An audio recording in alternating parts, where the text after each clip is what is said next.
Hopefully you all saw the update from me sent out by the council office earlier today. Over the next couple of days, we are going to dig into the individual wish list items and really talk about the nuts and bolts.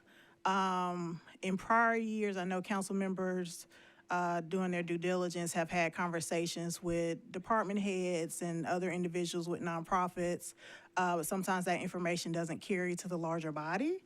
So as you see, the room is packed because I have invited some department heads or department representatives, as well as representatives of some of these nonprofit groups that folks have put on their wish list.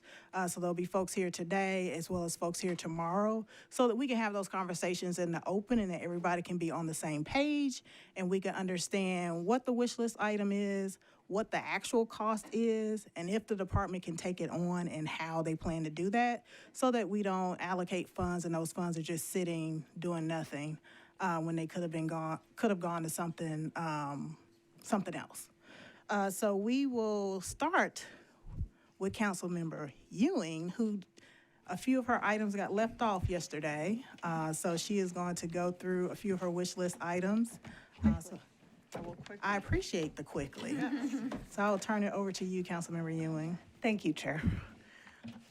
Okay, first up, I just have to preface all of this by saying that as I said yesterday, I do understand that judgments and losses cannot bear the full responsibility and brunt of things I want to shift and add. So with that said, and knowing that I will have a full, robust discussion about where this money will come from, here I go.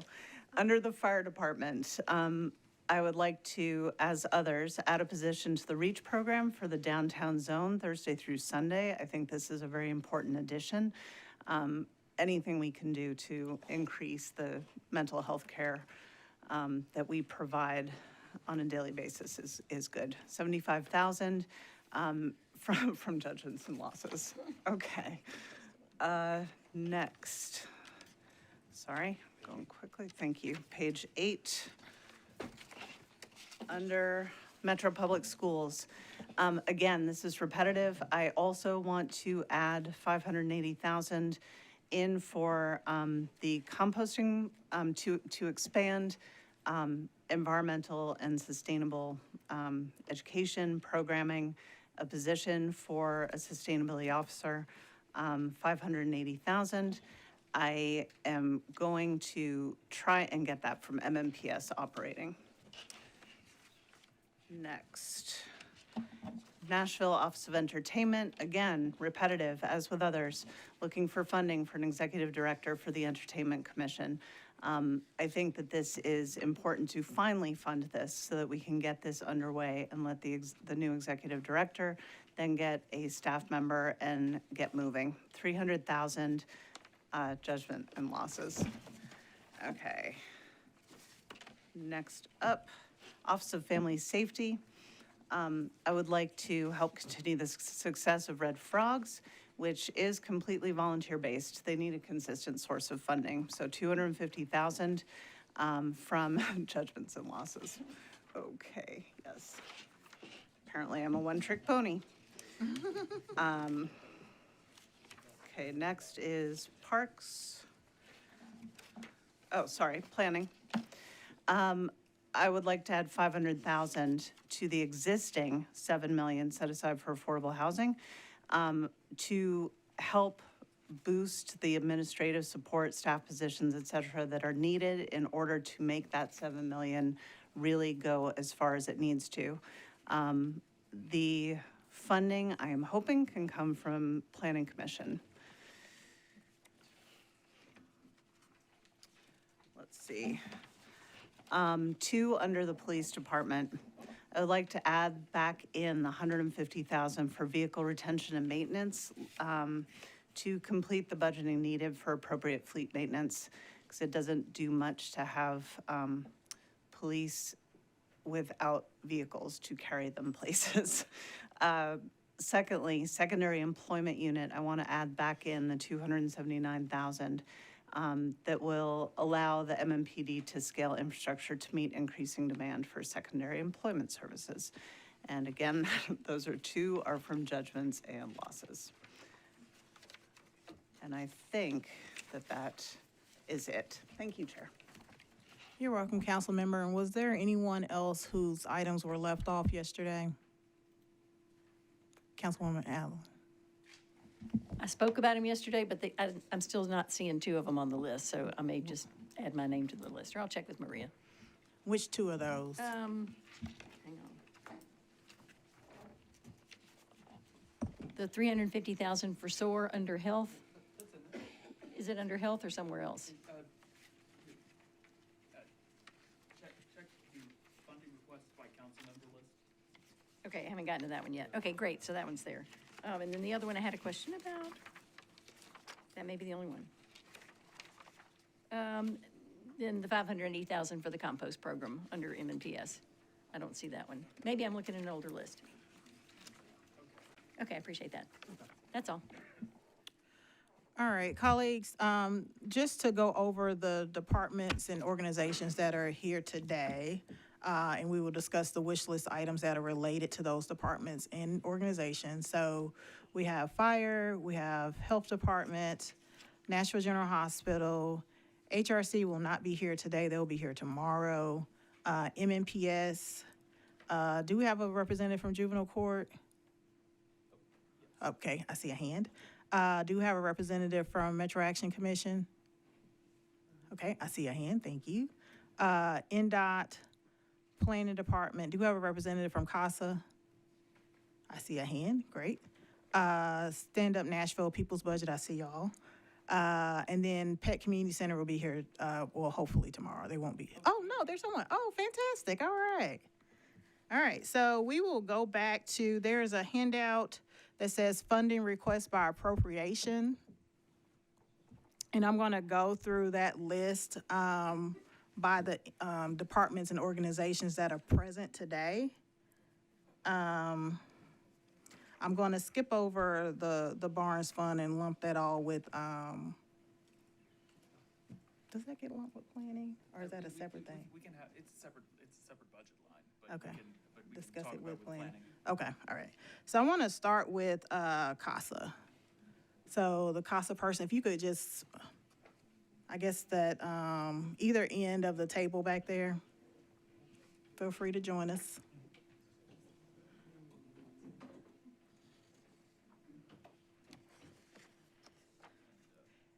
And say it again.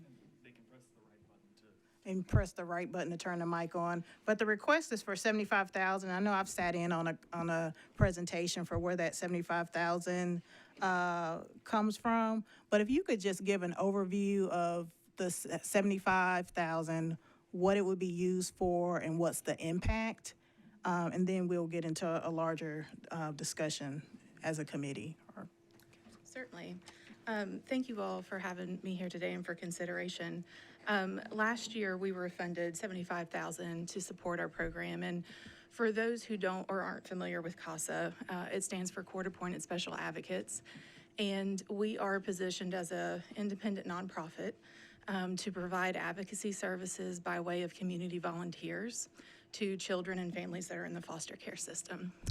We provide this service 100% free to juvenile court and to the children and families that we serve.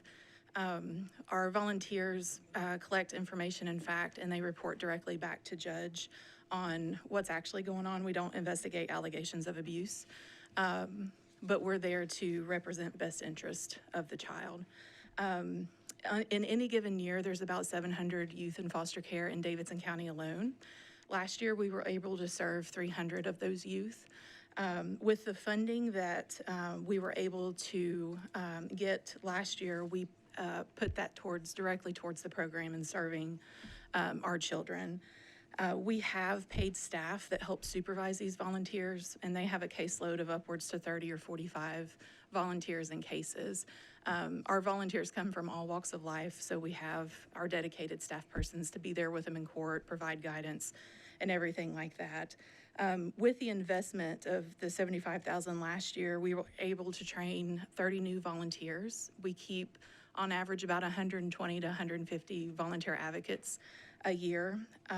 We were able to close 77 cases that impacted, or I'm sorry, 41 cases that impacted 77 children. And as the end of March, we were serving 275 children, so we're on par to exceed the 300 number that we served last year.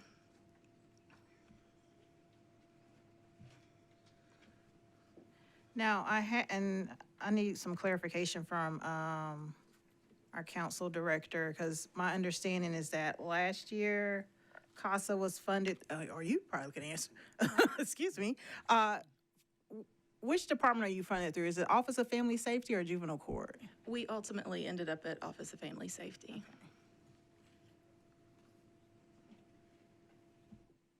Okay.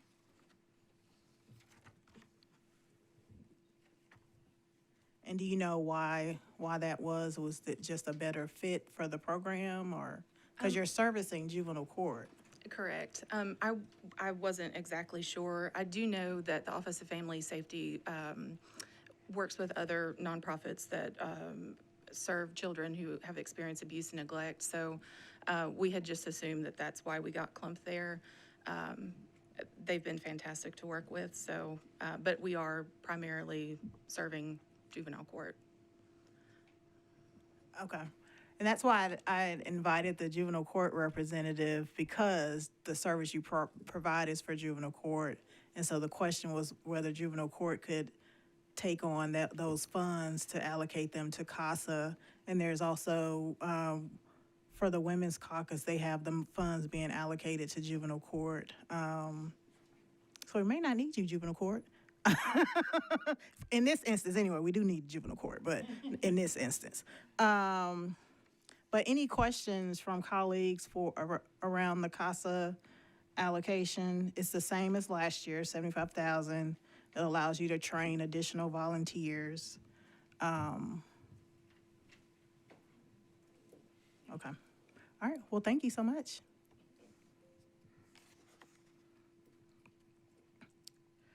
All right, next up is the eviction right to counsel.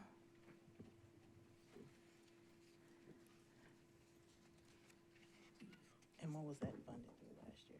Was that planning? It was,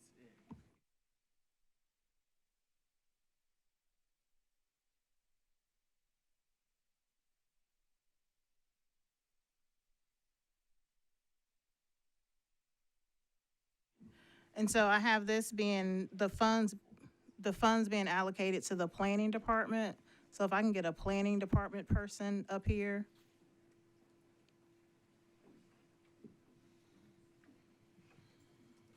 And then I know the program is administered through legal aid, is that correct? We have two separate contracts. Okay. So one contract is administered through legal aid, and the second contract is administered through the National Hispanic Bar Association. Okay, okay. That's why, oh, that would be helpful. Can everyone hear me now? So we have two contracts, one administered by legal aid and one administered by the Nashville Hispanic Bar Association, which is part of why we have so many people here today. Okay, and so what we're needing today, so there are several wish list requests around eviction right to counsel. So we know in the mayor's proposed budget, there's $2.4 million allocated to the planning department to be granted to this program. So there, we have wish list items for $1 million. We have, one is for $6 million. One is for 2.4 million, 6.6 million, 5 million, 6.5. So there's a lot of interest in increasing the funding. So can you speak to what the actual need is for the eviction right to counsel program? Absolutely. And we have, if council members are interested, we have a sort of a summary that we can pass around, take one and pass it. Actually, can I keep one so I don't forget all of the numbers the moment I hand away the piece of paper? Thank you so much. So this is a quick summary provided to us by an independent outside analyst company, Stout Ricius Ross. We contracted to them to get an outside perspective on what we have accomplished, and these are the accomplishments of our coalition, or a quick summary of the accomplishments of our coalition during calendar year 2025. There is more than this, and if you scan the QR code, you can review a little bit in more detail of what all we accomplished. But the short version is the Eviction Right to Counsel program aims to help tenants who are facing or at risk of eviction So the core of the program operated by Legal Aid and Hispanic Bar, attorneys who represent low and middle income Nashvillians who are facing eviction in court. So we are in court. I was in court this morning. We are in court most every day. We operate a help desk in the courthouse for tenants who are facing eviction. And we also have a coalition of other nonprofit organizations we work with who help with other aspects of the intervention around the eviction process. So that includes the Nashville Conflict Resolution Center. They do mediation because we want to envision a universe where there are alternatives to the eviction court process that are cheaper, faster, more humane, kinder to tenants and to landlords. As well as Rooftop Nashville, which is a rental assistance organization, and AMAC, the American Muslim Advisory Council, who helps us with language access and outreach around Davidson County.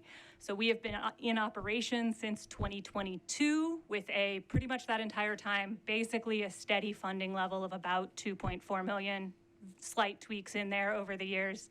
And we are hopeful. Many of you may have gotten emails from some of our coalition members asking for an increase to at least 3 million, and if it's possible to 4.5 million, which we think represents scalable increases that are practical, that we really can absorb in a single year and show similar results to what we have shown with 2.4 million.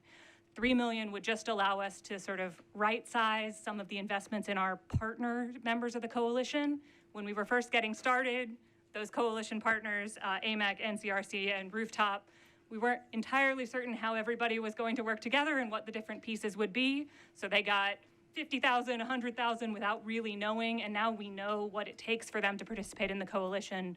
The 3 million would just allow us to sort of right size that, because some of our partners right now are kind of losing money participating in our coalition. 4.5 million is a real investment in growing toward a fully implemented right to counsel program. Apologies, I'm a lawyer, I talk a lot. So am I love it.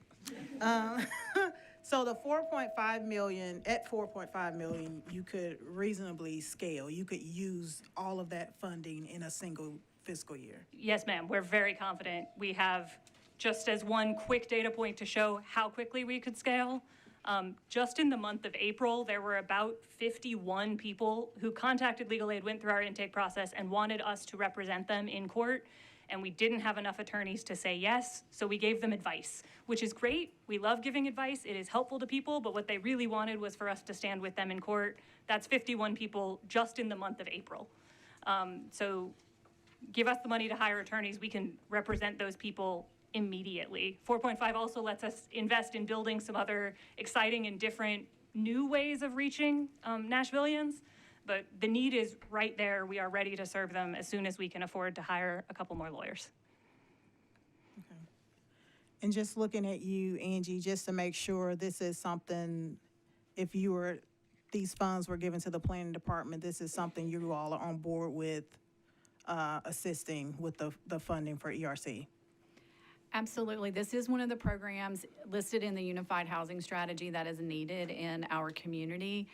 We are excited about the eviction right to counsel moving into our division so that we can work alongside the partners in evaluating where the evictions are happening and how we can use that information to address policy, especially in programs we fund.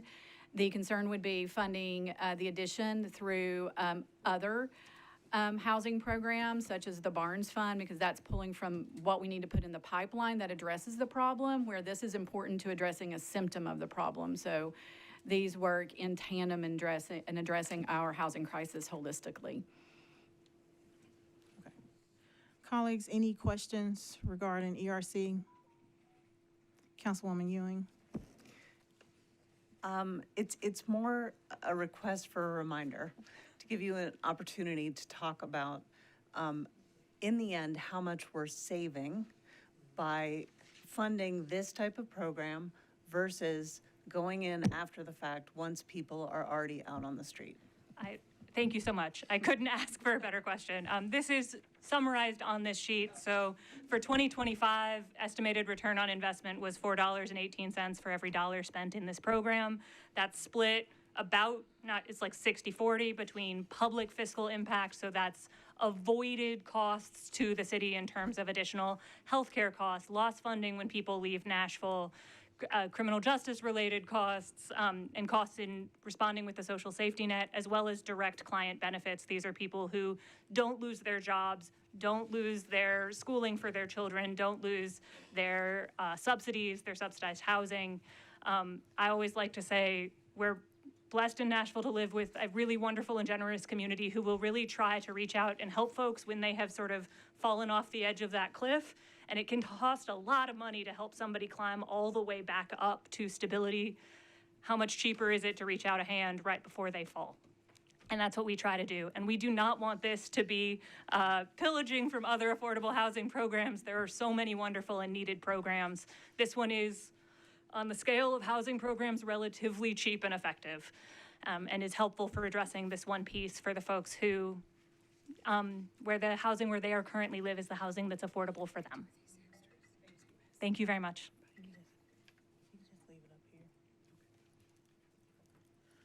Oh, Councilmember Webb. Oh, and I see you, Councilmember Evans. Can you tell me a little bit about the 58% of the clients with defective conditions in their home wanting to move? Is that landlords what is that? When you say their home, I'm assuming it's not their home. Their rental housing, Okay. yes. So we try very hard to collect data when we're doing intakes, when we're speaking to our clients, and we always ask them, do you have problems? Are there repairs problems in your homes? And which is unfortunately common. And we ask, do you want to stay? Do you want to go? What's your goal?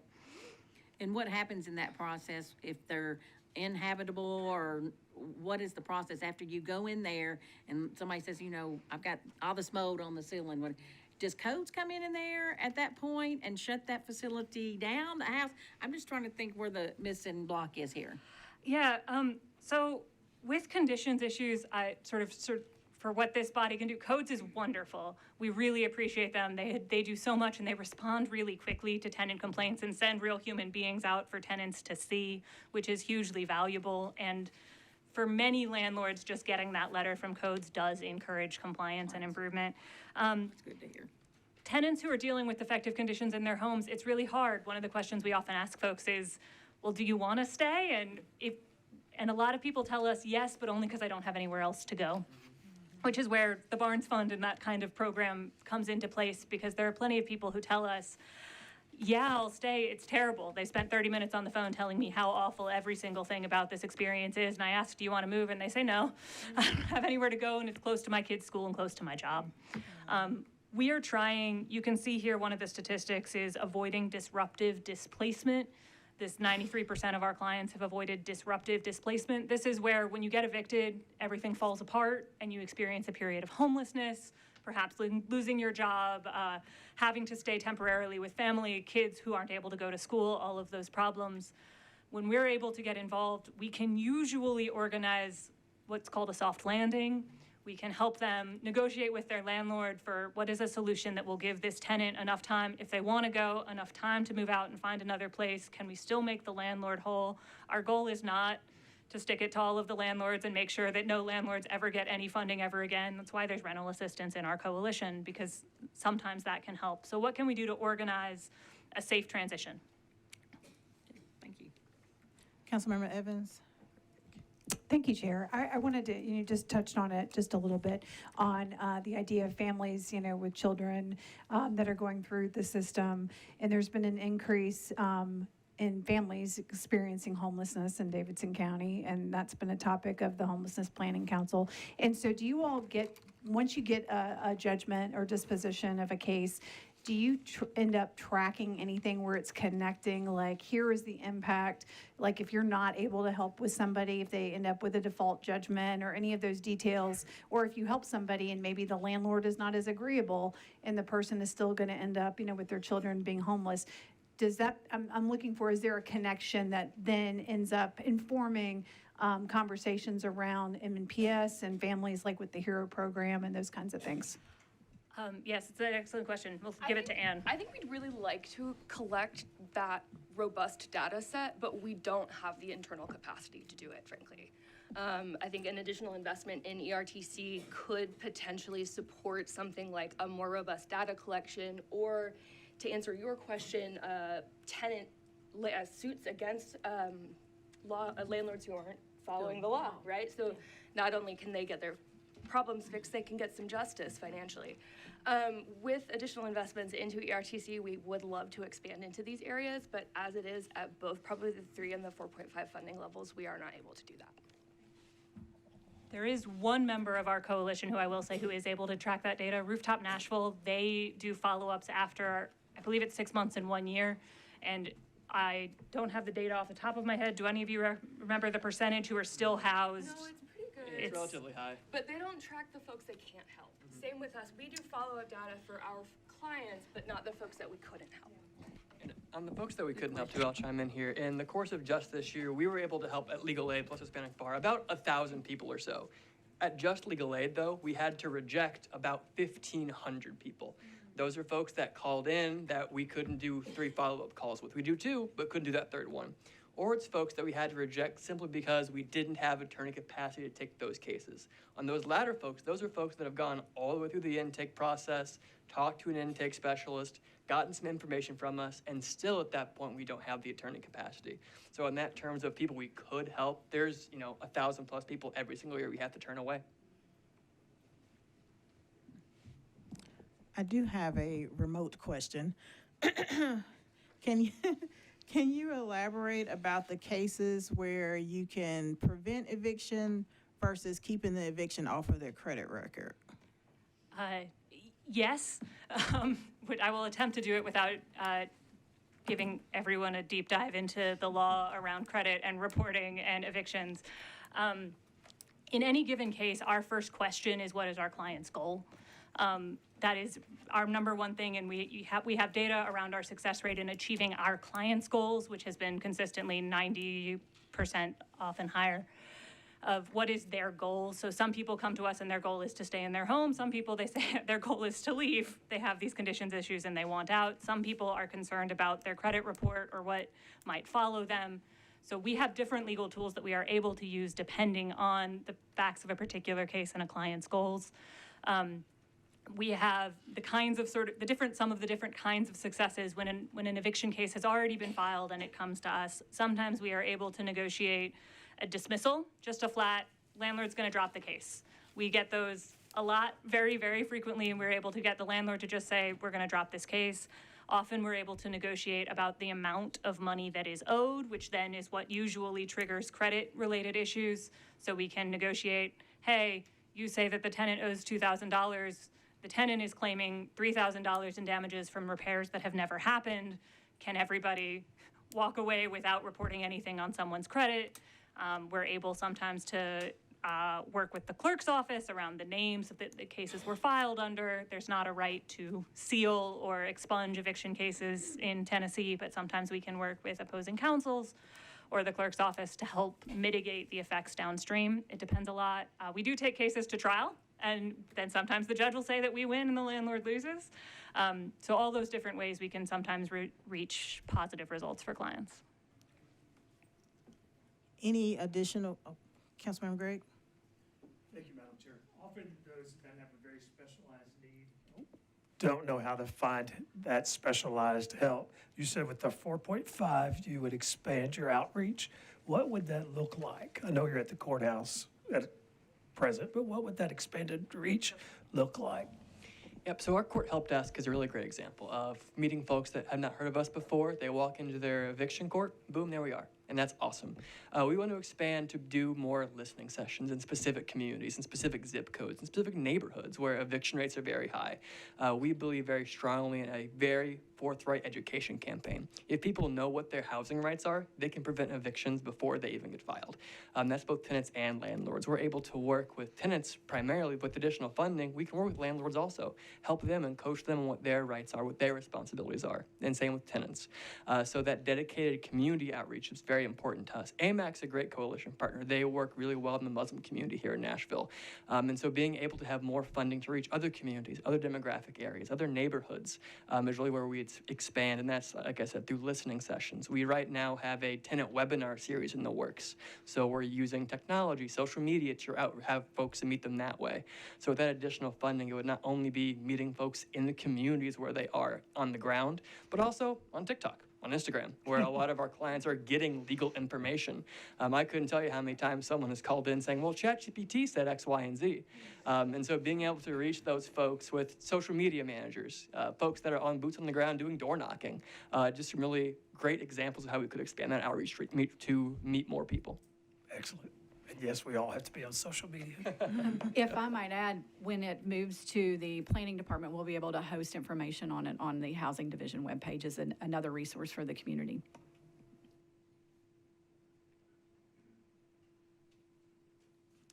Any other questions? All right, well, thank you. You can stay. Ms. Hubbard, if you could, because there are several wish list items related to the planning department, so we'll just dive right into those if those are okay. That sounds great. May I ask Lisa Milligan to join me at the table? Absolutely. Thank you. Absolutely.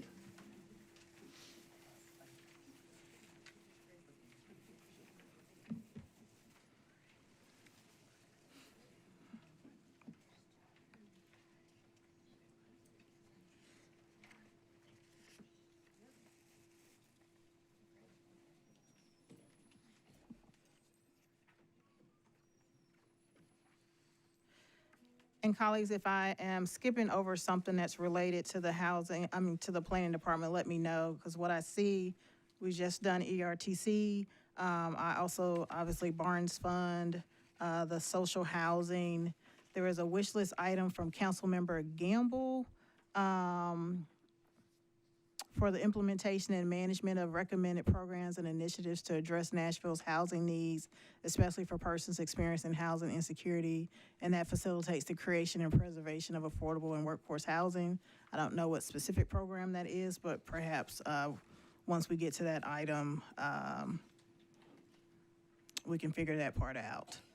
Are there any other wish list items that are related to the planning department? Am I skipping over anything? I don't think so. I'm looking at funding requests by appropriation. So we will start with the Barnes Fund. There are several wish list items related to the Barnes Fund, some given, some taken. But I'll ask you to just speak to, we all know what the Barnes Fund is, but just for the viewing audience, if you could speak to the Barnes Fund. The mayor's proposed allocation is $22 million.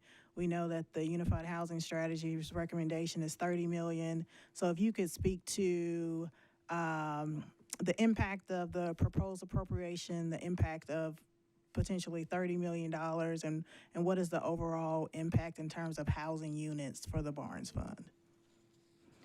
Okay, please remind me if I forget a question. Sure. First, for the viewing audience, the Barnes Fund receives its primary funding from, or all of its funding from the operating budget. And historically, or in the past few years, we've received appropriations for the American Rescue Plan Act. The $22 million is the largest appropriation from the general fund budget in the history of the Barnes Fund. It's been supplemented by the ARP funding to get it to that $30 million. In the past few years, let's see, our total appropriation since the fund was created is a little over $200 million. In the past 4 to 5 years, we've received about half of that. So it's really scaled over those years. Through the fund is grants to nonprofits or partnerships with nonprofits. They can partner with a for-profit as long as that nonprofit remains a 51% control in the deal, not necessarily in the dirt. Since then, we have put about 6,500, well, let me say this, a little over 5,000 units into the pipeline, both homeownership and rental. And then the balance of that is the preservation of owner-occupied housing through our, so we fund really 3 things: rental, new construction or rehab, homeownership, which is for sale, and owner-occupied rehab. And we make these available through competitive funding rounds. And altogether, that's funded or preserved 6,500 units total. So with the $22 million, we expect to fund between 600 to 700 homes with that funding. At around the $30 million, we get to around 800 homes. It really does depend. We're looking to prioritize deeper affordability at that 30% AMI or below, or permanent supportive housing. So we tend to see a higher per unit investment when we target deeper, but that moves us the needle more, though, on housing that's not going to be created by any other tool or any market intervention. We have to have grants for those. Home ownership also tends to have a higher per unit investment because we don't have other tools in the country, really. Like the low-income housing tax credit allows us to scale rental. We don't have a comparable tool at the federal or state level to allow us to do home ownership at that same kind of rate. So as we look how the Barnes Fund, and I know I'm getting in, we driving over into that $7 million loan program, but as we can drive higher production like low-income housing tax credits into that $7 million lane, we can free up more Barnes, because right now it's trying to do everything to fund all of the affordable housing needs that we have. We can target it better for that deeply affordable or permanent supportive housing, home ownership, and the rehab space that really isn't conducive to a loan program. Colleagues, any Barnes Fund questions? Councilmember Porterfield. Thank you, Chair, and thank you, Director, for being here in that explanation. There were some wish lists that showed a request to cut money from the Barnes Fund, which for the record I don't support, so that's not why I'm asking the question. But could you please speak to what cuts to the Barnes Fund would do and how that would impact the projects that y'all have currently, and any projects in the pipeline or anything that may be coming forward? Okay, thank you. So everything that we have appropriated has already been funded, so it wouldn't affect any existing project if whatever our fiscal year 27 budget would look like. The Unified Housing Strategy calls for putting 2,000 rental homes affordable at 60% or below into our pipeline every year for the next 10 years. That doesn't even count the the home ownership that we need to do, or the preservation we need to do through the owner-occupied rehab. So every time we reduce the funding to the Barnes Fund, we're delaying putting projects into the pipeline and pushing back our ability to meet that goal over 10 years. And then we are creating, or we're not addressing the problem and are compounding housing insecurity, which is what the Eviction Right to Counsel and those other programs are attempting to do, because we are still in a hot housing market. Even though we have some cooling overall, we are still having an issue, and there are no market interventions at that deeply affordable or even at 60% or below. Market just doesn't create that on its own. We have to have those interventions through the Barnes Fund or the loan program. Councilmember Coopin. Thank you, Chair, and thank you for being here and all the great work you do to help affordability in our city. You mentioned that the loan Barnes Fund can be used for sale and for rent. What's the breakdown of how often is it being used for creation of for sale product versus for rent product?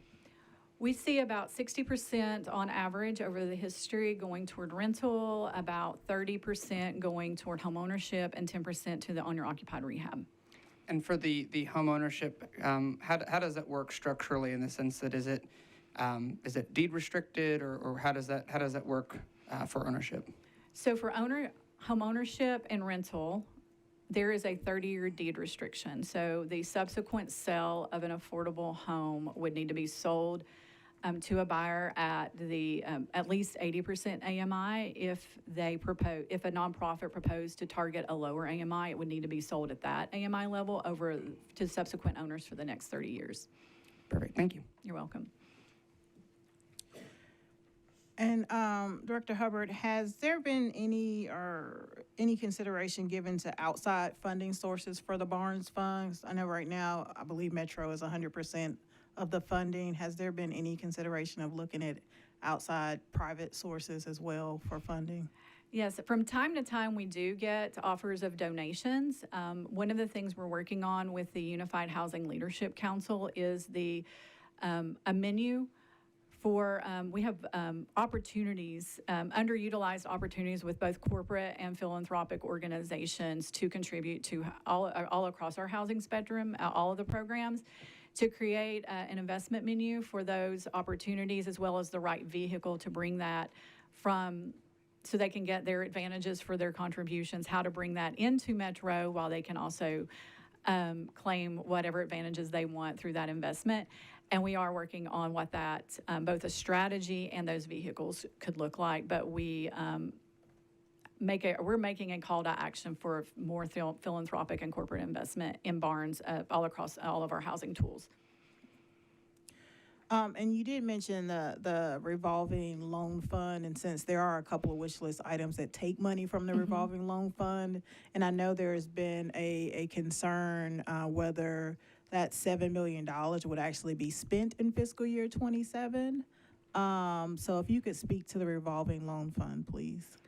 So I want to clarify being awarded versus spent, because when you're building something new, it's going to take 3 to 4 years. So we can't expect to spend Barnes Fund in the year that it's awarded or the loan fund, because that's just the nature of development. But we are certain we can get the $7 million awarded in this coming fiscal year. And we believe that it'll perform as well, or if not better, as the Barnes Fund does when we move some of the high production, like the low-income housing tax credits, into the loan pool. Councilmember Porterfield. Thank you, Chair. Can you explain for the viewing audience how the revolving fund will work? So we're currently building out that structure and all the parameters with our consultant, Forsyth Street. But it's not just intended to be another program that we do. It's intended to set I will call it a prequel for a larger evolving housing tool. And Janine is not here, so I'm not going to conjure up the words. But what it is intended to do is, it's a missing tool in our ecosystem. It is something we heard about in the development of the Unified Housing Strategy, because really giving grants away to projects that could actually support debt is not an efficient way to use public funds. So that's one. So this is creating another tool. But instead of making it just another program, it is used to move to that next level where we could create a subsidiary with a governance structure and a brand, test the market before we introduce a larger, more riskier tool, and evolve it to like what a real housing kind of finance ecosystem looks like, where there's you couple it with land and other mechanisms to do the long-term affordability, achieve the policy outcomes we've been talking about. Also, the loan allows Metro to have more of, let's see, a bigger bite in the deal than we might have with a grant.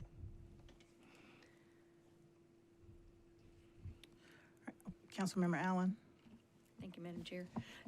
My understanding is that Forsyth worked really hard on the Catalyst Fund, creating that structure, but it took about 2 years. Is it possible they can start at that point and just build on it and make this happen quickly? Do you have like targets and timelines?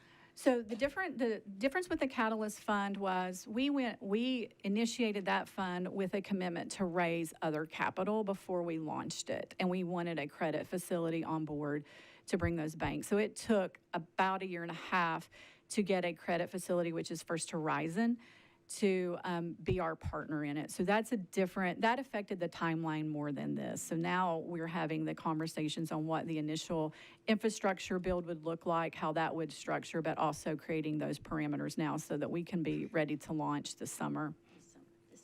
With a loan product, yes. Summer 26. Summer of 26. Wow. We're not looking to, we've got to get the money awarded, right? Right. Okay, great, thank you. Councilmember Spain. Thank you, Madam Chair. Not to put you on the spot, but Okay. since we obviously have a pretty long list Right. of ideas about how to spend money, and Councilmember Ewing has already spent all of judgments and losses. Assuming that what we have in these 3 housing programs is what we have to work with, the 2.4 for eviction right to counsel, the $7 million for the revolving loan fund, and the $22 million for Barnes, is that the right breakdown of those 3 pots? Well, I would ask for double. So you put me on the spot. If That's all we if that's have. the total. I would certainly keep them at those levels. Okay, thank you. Any additional questions related to the revolving loan fund or Barnes? All right, seeing none, I'm sorry. I didn't see you. Councilmember Nash? I'm sorry. We've also had a lot of discussion about the social housing, and wonder if, where that is in planning's So, thought process. oh, that's next. Oh, never mind. So, and I wanted to give the community group, so we have representatives from Stand Up Nashville, as well as the People's Budget Coalition. I wanted to give them a chance to speak first, to give the community perspective on what social housing is, and then bring in the folks who do housing for the city and see how we can possibly mesh the two. Sounds great. Do you want us to step back and let them come up? Just make some room. Okay.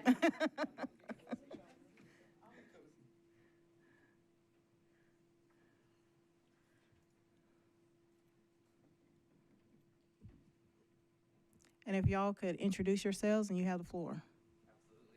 Going, y'all. Mike. I'm Cade. I'm a organizer at Stand Up Nashville. Y'all have seen me around council. Hi, I'm Miriam Abelfazli. I'm the organizing director at Stand Up Nashville. I'm Andrew Crinks. I'm an organizational coordinator with the Nashville People's Budget Coalition. All right, great. So I'll give the basic overview of what we're asking for. So basically, as our groups have identified, as all of y'all who ran for council and had to listen to your constituents, have identified that housing is one of our major issues in the city. I think everyone's on board with that. I think the question we're at now is how do we attack that, and how do we meet that problem with the sort of ambition and imagination that it deserves. And so our approach for that in studying policy was really looking at, in other cities, what has worked, like what has tangible results, what's not just like throwing stuff at the wall and hoping it sticks, what is like using our money well to get the results in a housing market where people can stay, where we're actually having a large scale of affordable housing. We already have great tools on the books. The Barnes Fund is a fantastic tool that not a lot of other cities have. Love the Catalyst Fund, love everything that the planning department is doing. And we do believe that we have a good partner in both y'all's and the mayor's office that actually cares about solving this issue. What we want to do is add another tool to the toolkit. When we look at other cities in Europe, in Asia, in other places, even in the US now, that have had better outcomes relative to other peer cities when it comes to housing affordability in the long term, we see that they have a large scale portion of their housing be dominated by or not dominated, but has a lot of like what we call social housing, which is some people call decommodified housing. There's a lot of other terms for it. But basically what that is housing that is owned and then managed by either a municipality, a group of tenants or residents themselves, or a nonprofit. So that's like the very broad one. And the one specific thing we want to do is we are figuring out how do we leverage assets that the city has in a way that, in a state that is fairly, it's a hard environment to build affordable housing. How do we leverage what the city has to get these results? And what we came up with was sort of this using bonds as a way of getting this housing. So I'll pass it to Andrew now. Sure, so you all should have the one pager, which is a front and a back.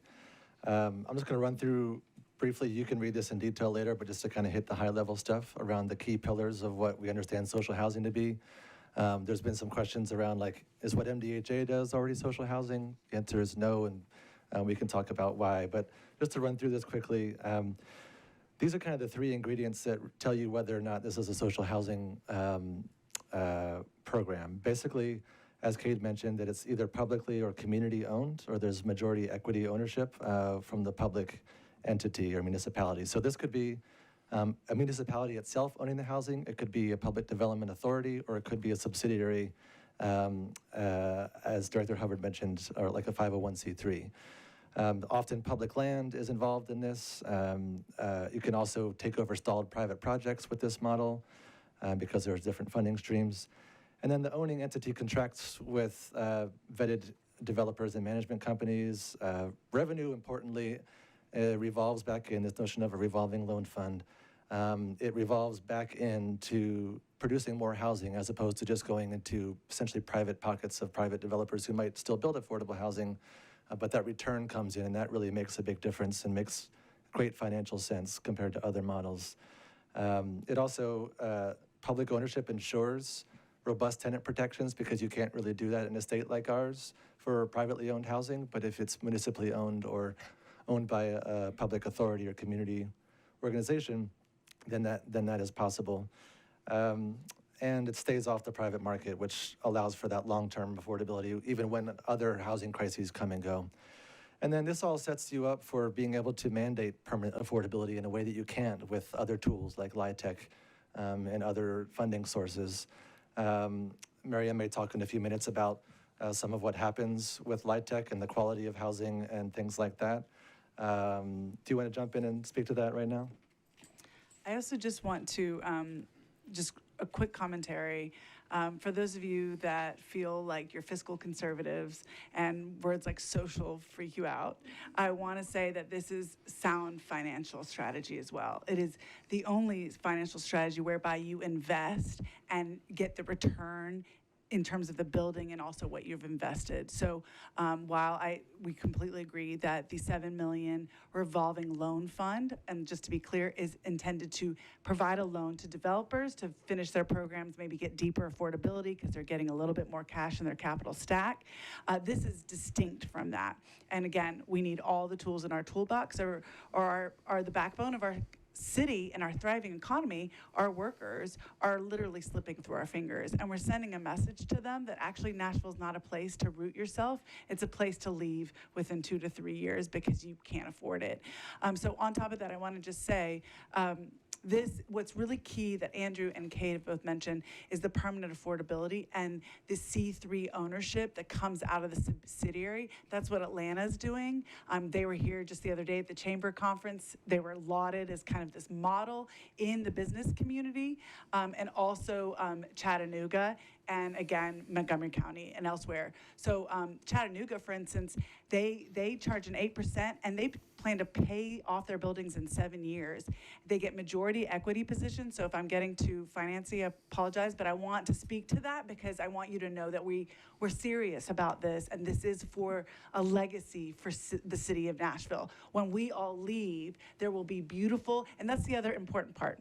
LIHTC affordable housing is a great option, and we should continue doing that into the future. However, sometimes some of the requirements, for instance, the 30-year requirement on LIHTC, makes it where you have to re-syndicate or sell that building to make it viable in any way. You're also really not making enough money off a LIHTC building to make it somewhere that anyone would choose to live. It's largely a place where people don't have choices end up living. We're talking about a product that has value, that is mixed income, such that 70% actually pay a market rate, and I know that's hard to believe, but it is done across the country, and 30% pay a 50%, 80% AMI, and over time, because you have that 51% majority equity, you can get to those deeper affordability issues that I don't know if y'all know, that's what we hear about all the time. If someone makes $40,000 as a line cook or a social worker or a teacher and can't get into the AMI buildings because they still don't make enough to get in there, or they make slightly too much, but they can't afford that market rate. This would, over time, get us to that deeply affordable, and it gets to preventing some of the stuff that we talked about with ERTC. So I just want to say all the things in the buffet, but it is important to put a little money in this and get this going. Why? Because the Foresight study that Director Hubbard mentioned is going to be done in a couple of months. Now, if we don't fund a position or two in this piece, we are going to go another year without starting on it. They have some great people that I think they're trying to hire right now, and ideally those will also be champions because this was in the United Housing Strategy, and we've talked to Director Hubbard, and she totally is on board with all these concepts. But we just want to make sure that we're not waiting another year because we know time is ticking for our neighbors, and we got to get this going. Now, I will also just mention there are many ways to skin this cat. But we've asked for $500,000 because you can have a variety of staff to make this happen. A lot of it is legal fees when you're building buildings and you're putting things out there, and you need someone on top that's a real driver of this. Sometimes they come from the private market. Sometimes they've driven this in other cities. That's what they've done in Chattanooga. And so we're asking you to finally let's put our flag in the sand. Let's make a statement that we actually are going to do something visionary, ambitious, but do it in a smart and incremental way that in 20, 30 years from now is making money for the city. Thank you all. One other thing I want to add too, just about the budget that you have on the back of the sheet, is that we reached out to some other cities, including Chattanooga, including Seattle, and some other places to talk to them about what their operating budget is internally.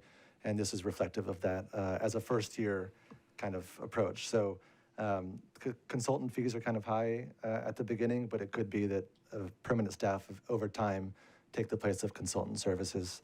But this is kind of an estimate for this. Also, I will say that multiple cities have told us that having a director is essential, but also having an admin support person as well is essential, because it just goes way slower if you don't have kind of at least two hands on deck, plus the consultant services to help make it happen. There's more on the sheet if you want, we can speak to. Do you want to speak to something about it real quick? Very quickly going off what Andrew said, yeah, we feel like we need a driver at this point. The planning department is doing incredible work, and we have been sort of the ones answering the questions that have gone from being broad, why is this important, to being very technical. And we feel like for this to really go into like being an actual thing, we would like to provide extra support for the great work the planning department is doing.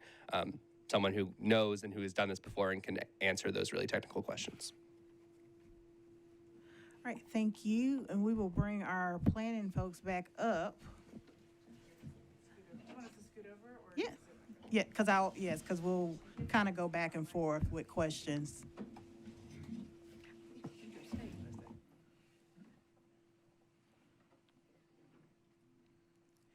And so there are multiple council members put on their wish list the $500,000 for the staff. And I'm gonna turn it over to Councilwoman Porterfield for a moment, because she did something similar, a similar structure last year with her fiscal year 26 budget with the Office of Youth Safety, and how some community members work with Metro to kind of build that office up. And I think the point is for this staff member to kind of serve that same purpose within the planning department and to work with the community. So if you can talk about that co-governance model, and then we'll turn it over. I'll look at you, Director Hubbard, and Lucy in terms of, not Lucy, Lisa, in terms of how that could potentially work within the planning department. Councilmember Porterfield. Thank you, Chair. So historically, government has kind of operated in a way where elected officials feel as though, people elected us, so we're going to make the decisions that we believe are in the best interest of our constituents. More recently, there has been a surge across the country of a model that's called co-governance, and co-governance is, in essence, democratizing knowledge. So as council members, we get a lot of information that our constituents will never know, they'll never see, they'll never have access to. So a big part of it is democratizing knowledge to make sure that our constituency has access to that information. It's also sharing power. So as an elected official, you sharing your power with community members, and community members also sharing their power with you, giving you access to spaces that you may not have access to as an elected official, and vice versa. So last year, with the Office of Youth Safety, we were able to do actually 2 years ago, I think it's been 2 years now, we've been working with SMC, Southern Movement Committee, on a co-governance model. So when we looked at looking at getting the funding for the Office of Youth Safety in the budget, it was really important to me that as a government, we didn't co-opt the work that the community did, and we wanted to make sure that, I wanted to make sure that the community continued to have a voice in how we move forward with the Office of Youth Safety. So prior to getting a director, we were in constant communication. We had SMC, myself, and Juvenile Court Clerk Lynell Matthews met on a consistent basis to discuss the office, the needs of the office, what it could potentially look like. We got in a relationship with the mayor's office, and we were in a constant cadence of meeting with the mayor's office as well, looking at the responsibilities for the office, the characteristics of the type of director that will work well, looking at research across the country on addressing youth violence. And to this point, we have continued to be in this co-governance relationship. We honor and acknowledge, and we're very thankful for Dr. Hildreth and Mayor O'Connell and the administration and everyone that has worked on this model. We acknowledge that ultimately the decision maker is the person who has the job, right? So Dr. Hildreth is the ultimate decision maker, but we are doing this work in collaboration where we're having community partners sitting at the table, helping to influence and give their expertise. And I think that this is a beautiful example of what the co-governance model could look like, when we're talking about social housing. I know myself and Councilmember Parker actually went to study social housing. So we saw how social housing has been done in a few other countries. The representatives from Stand Up Nashville, as well as People's Budget Coalition, as well as Kay Bowers in the back, who I see, and a few others, are experts on social housing. And I think it's really important to acknowledge, like when I talked about budget last year, we all have like a different stake in the game, right? So if you're talking to finance is number one concern, or their primary function is to make sure that our city is making good financial decisions. Well, as a community advocate, their number one concern is going to be to make sure that we are prioritizing the housing model, and that may look different than the way that Director Hubbard wants to prioritize it. Everyone is bringing a wealth of expertise, and everyone is bringing knowledge and lived experience. So in that co-governance model, we are allowing the community to, we're giving access to the community, making sure that they have a seat at the table, and making sure that their expertise is being considered when we're making these decisions. And I think that this is a wonderful opportunity to continue to practice co-governance in Nashville. All right, with all of that information. So I'm not on the spot, right? You're not on the spot, absolutely not.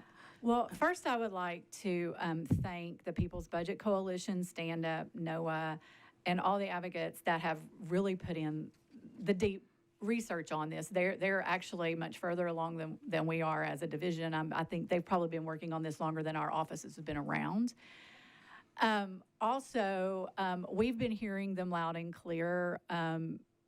We've evolved the Barnes Fund policies and our other policies to prioritize longer or long-term affordability, stronger tenant protections in our programs. So if it really wasn't for their advocacy, we probably wouldn't have those in our programs now. And we funded 3 housing cooperatives through the Barnes Fund with Community Land Trust that will be permanently affordable. So we're already starting to implement that across the all of our programs, and how we're looking at, we acknowledge the state of play when it comes to tenant protections, and try to, where we can as Metro, make those as strong as possible. When it comes to social housing, we started with an engagement with Foresight first to look at the performance of all of our tools, because all of them are very important, as we've talked about, but we also need to clearly identify what's happening in our market and how these all perform, and what then the next model could look like. Because there are different, the Chattanooga and Atlanta models are actually different, and our team and Janine Reed and her team went to visit both of these so we could learn ourselves. Where we are is, as Forsyth wraps up, we would like to share those recommendations with the groups here, as well as with a national expert in this space, Paul Williams, to analyze it so he doesn't have to start from the very beginning with the analysis of our ecosystem, but pick it up where we've landed. I think with the budget request, I think, but when you'll have to excuse, Lucy sends her regards. She was off today, so we haven't had a chance to socialize. The wish list request is the conversation or the wishes to embed, I guess, staff within our division and planning, or to have funding ready for the subsidiary to stand up.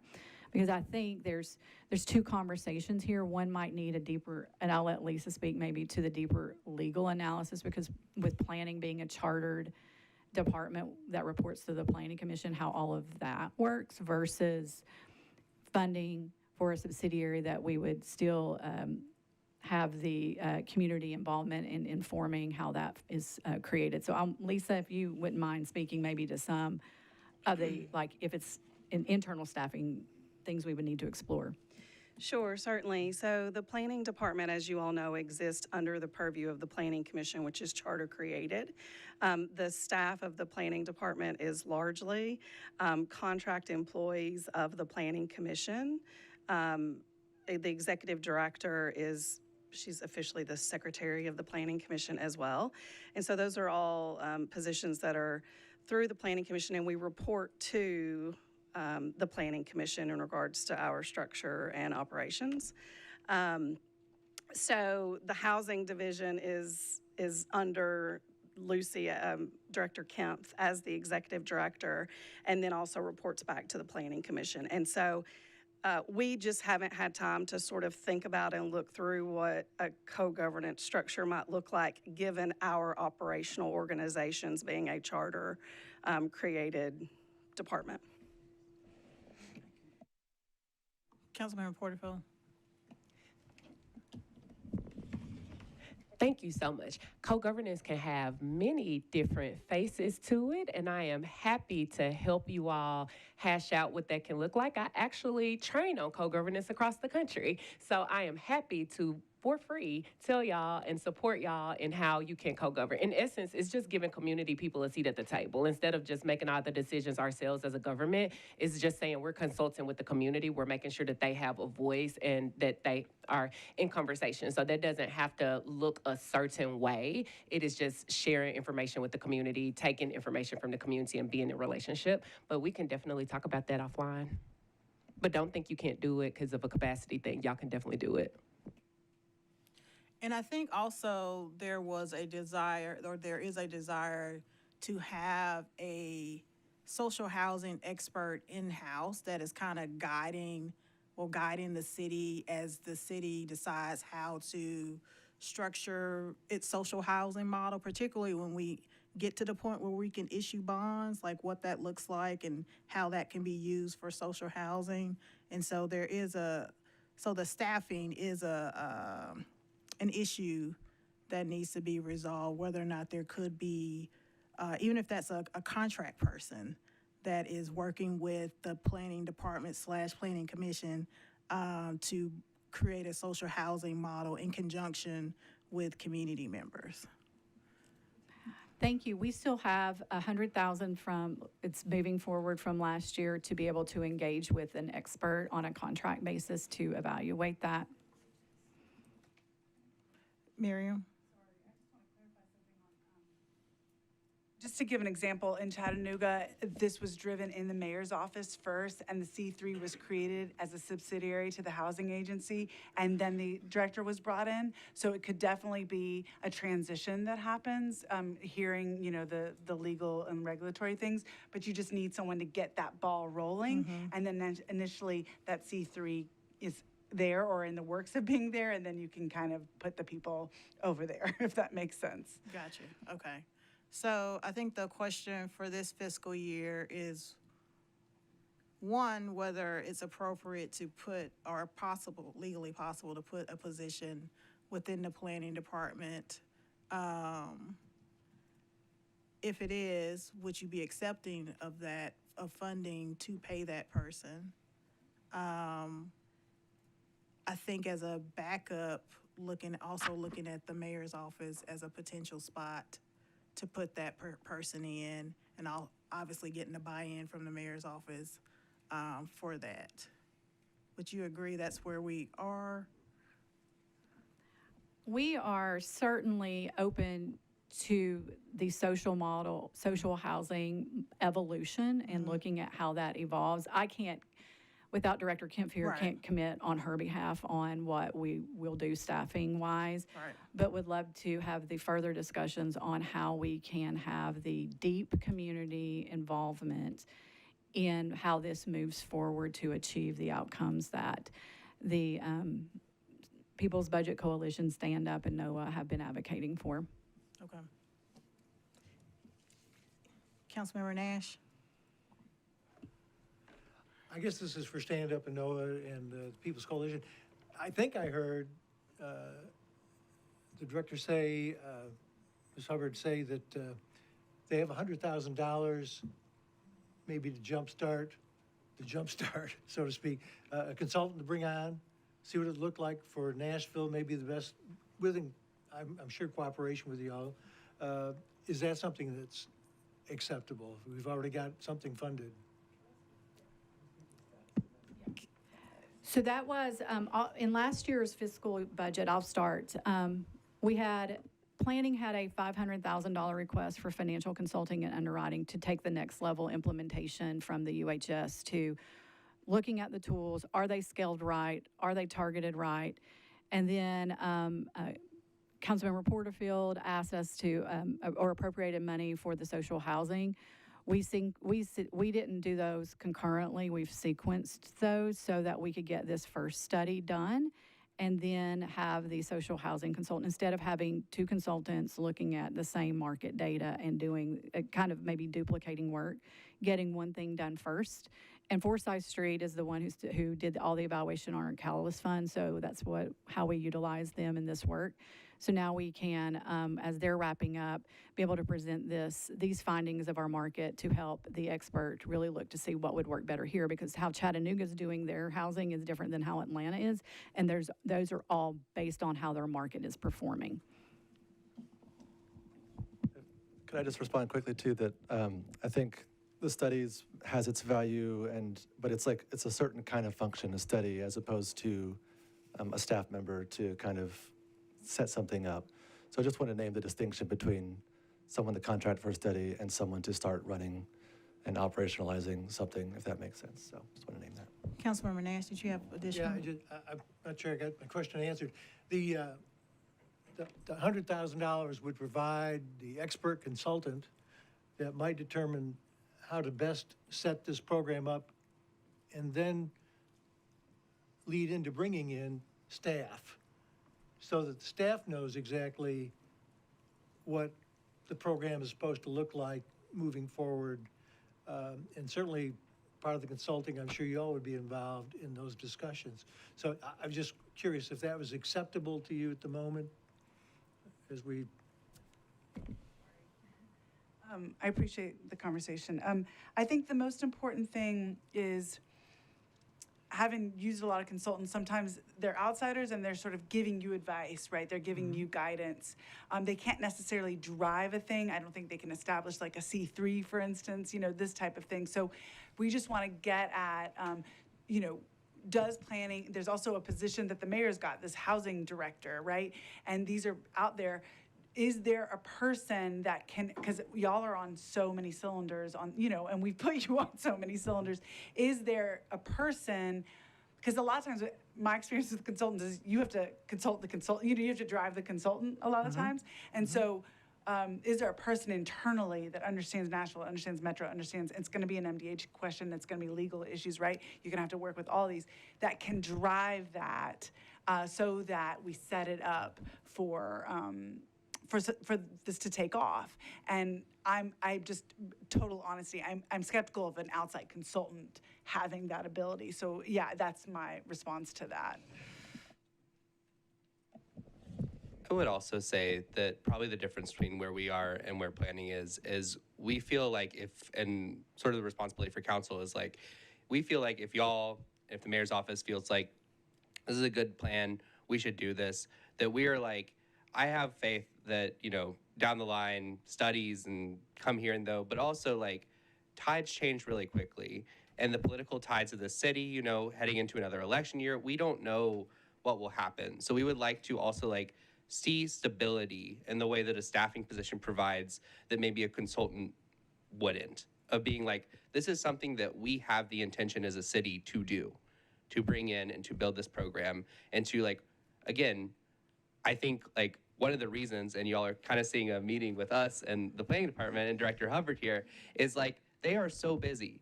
And it would be really nice for like talking about a co-governance model for us to have one person who is in charge of, this is what I'm doing, I'm setting up this co-governance, I'm like answering your questions, I know how to answer them. So we're not always, playing phone tag with Director Hubbard being like, what about this, what about this, So that's sort of like what we see the benefit of a position being. Councilmember Evans. Thank you, Chair. When we had the planning department conversation, there was a really robust conversation on kind of this topic. And one of the things that I mentioned at that time was in 2023. It's good that Councilmember Gamble just walked in. Councilmember Gamble, Councilmember Toombs and I were all on the bus in Atlanta touring properties related to this development corporation and how they had set up their corporation, seeing some of the projects that they were working on, the impacts that they were having. And so I think about that that was November of 2023. It is 2026 now. We're going to have a year left of this term. And so it's like, if this is a council that is going to be, take some bold action in the space, to me, this feels like a natural place to do it because of the dovetailed conversations kind of around Metro and property that started last term. That has carried over. So you just think about the longevity and how long it takes. And so speaking to Cade's reference about stability and kind of forward thinking, I feel like it's important, but I also recognize that if planning isn't in a good space, or if the mayor's office is not feeling confident about this direction, that can break the whole thing. And so that's where I feel like we need to kind of maybe get some more guidance, whether it's Director Kemp or the mayor's office on where they're feeling about this. But I also feel like who's in charge, and we have power, and we should exercise that power on this issue. Councilmember Porterfield. Thank you, Councilmember. Thank you, Councilmember Jones. Thank you, Councilmember Evans. I was over here giving you some amens. That's right. We have power, and we can execute that power in the way that we see fit. I wanted to I piggyback on everything that you just said. This problem gets worse by the day, and every day that we wait, the problem is just going to continue to snowball. And I wanted to answer Councilmember Nash's question. The money for the consultant won't be enough. Like, we put that in the money in the budget last year, and I'm thankful that Director Hubbard is willing to move forward with it. But we're a year later, and we haven't moved forward with the social housing piece. So we move forward with the financing piece. And I also want to acknowledge I'm very thankful that we're in the position that we are now, because a few years ago, there would have never been a situation where you had community leaders, council members, and Metro officials sitting down talking about social housing. So I'm very thankful that we have made the progress that we've made, but we can't continue to slow this down. The consultant will be great to advise us on what this could look like based on the financial model and the financial information that Foresight has given. But to Miriam's point, you really need a driver to really push forward with getting everything established. And also, for anyone who's not familiar, it takes a while to hire somebody through Metro. So even when we looked at getting the director for the Office of Youth Safety, we put the money in the budget, but it still took a while. Usually HR has, I don't want to say a hierarchy, but they are, they have positions that are already in the queue that they're working on, that they're trying to hire for. So funding for this position right now doesn't mean we have somebody that starts July 1. It may be November or December before someone even is hired at that point. The consultant could be wrapping up their study at that point. So we need somebody that's willing to, ready to take the ball and move it down the field once that consultant's done. Councilmember Coopin. Thank you, Chair, and amen from me for both of what was just said. I'm very supportive of this as well. Appreciate Kate's point. Having a point person would be great. Director Hubbard does a phenomenal job, and I've sent many people her way. But having a point person for the social housing piece would be great. I get, as you all know, my day job is in residential real estate, and so I talk to people quite often who say, what can I do to help? I know there's an affordable housing issue. How do I get involved? Can I help develop something? Can I help invest in something? And so I get those calls a lot, and I send a lot of them to Director Hubbard, and she does a great job kind of communicating with them and giving options. But to have another kind of direct point person for this direct topic, I think would help also take members of the public who want to get involved in this issue and give them someone to kind of run with in that particular lane. I see Councilmember Gamble. Thank you all. Good evening, everyone. Sorry to be late, but I'm glad I'm right on time, actually, because this is one of the most important things that I listed on my wish list. I didn't list specifically the social housing piece, but learned a lot about it yesterday from the representatives from Stand Up Nashville. And as Councilmember Evans pointed out, we did see how this program works in action in Atlanta. It was Atlanta, yes, yeah. Yes. And we're left that tour of that facility optimistic about all the things that we can do in Nashville. And as she said, we are 3 years later and really haven't moved the needle. And so I see this as an opportunity to move the needle. And as we're looking at funding towards affordable housing, it needs to be diversified. I mean, there needs to be a lot of different ways that we look at affordable housing, not just the Barnes Fund. Of course, I support the Barnes Fund, but we have to have multiple tools to achieve the goal that we're trying to do. This is another tool, as I spoke about yesterday, and I don't know if you all talked about that yet on the list about housing preservation is another tool for affordable housing. And so it's not a one size fits all. I hope we can look at diversifying the funding so that we have multiple tools in order to get broader results. And so I support social housing. I hope you all support the housing preservation. And I hate that I missed the presentation from planning about the status of everything that you all are working on. And I hope that this is something that you foresee. I know even with the housing programs funding that was in last year's budget, it took time to get that going. We're at the end of the fiscal year and you're just now kind of getting that funding out. But I'm hopeful that during that last year, you kind of got some things in place and policies. I know even for the affordable loan program, it'll take time to get that program up and going and policies in place. And it's like, I would really like to see us move the needle on the programs we already have before we start funding new ones at a level that's really taking a bite out of what we have been doing and what we know is successful. So I'll just leave it there. Thank you. Mr. Cranks, did you have something to add? Yeah, quickly, just in the spirit of the co-governance topic, thank you, Councilmember Porterfield, for what you shared, and Councilmember Evans and others. This is a room that is deep in the halls of City Hall, and we're all here, and there's a great deal of power in the room. I just want to name that right now, our organization has people out knocking doors in apartment complexes around the city, like literally right now, and people are clamoring for this. People are clamoring for housing that they can actually stay in. We're all familiar with the notion of a desire for people to stay, right? And people are telling us at every other door we knock that they're not sure if they can. And so I just want to bring in the voice to just note that people in our community that we have been talking to every day for the last few weeks as we go out and knock doors are really eager for this type of program to come into the city. So just want to bring that voice in. Thank you. And thank you for that.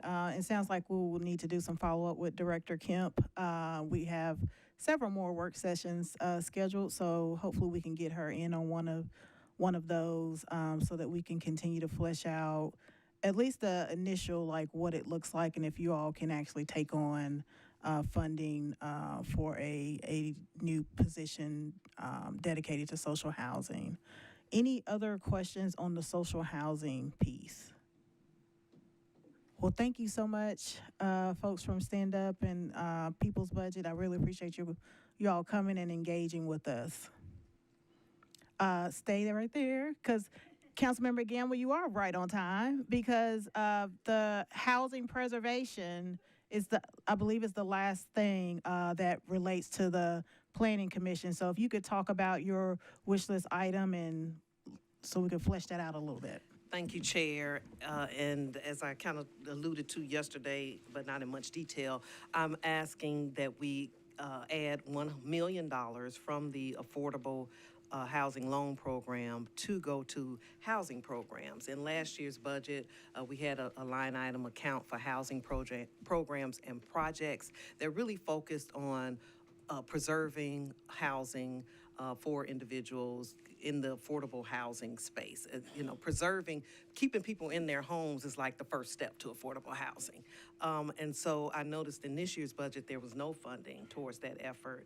And so I have seen firsthand as a volunteer with Rebuilding Together Nashville, how organizations such as those help seniors, particularly in neighborhoods that have been gentrified and where they can no longer really afford to live, but own their homes. However, those homes are dilapidated and need a lot of work, and they're cited by codes, but on a fixed income and can't make the necessary repairs, whether it's a roof, a fence that's laying down, whatever it is.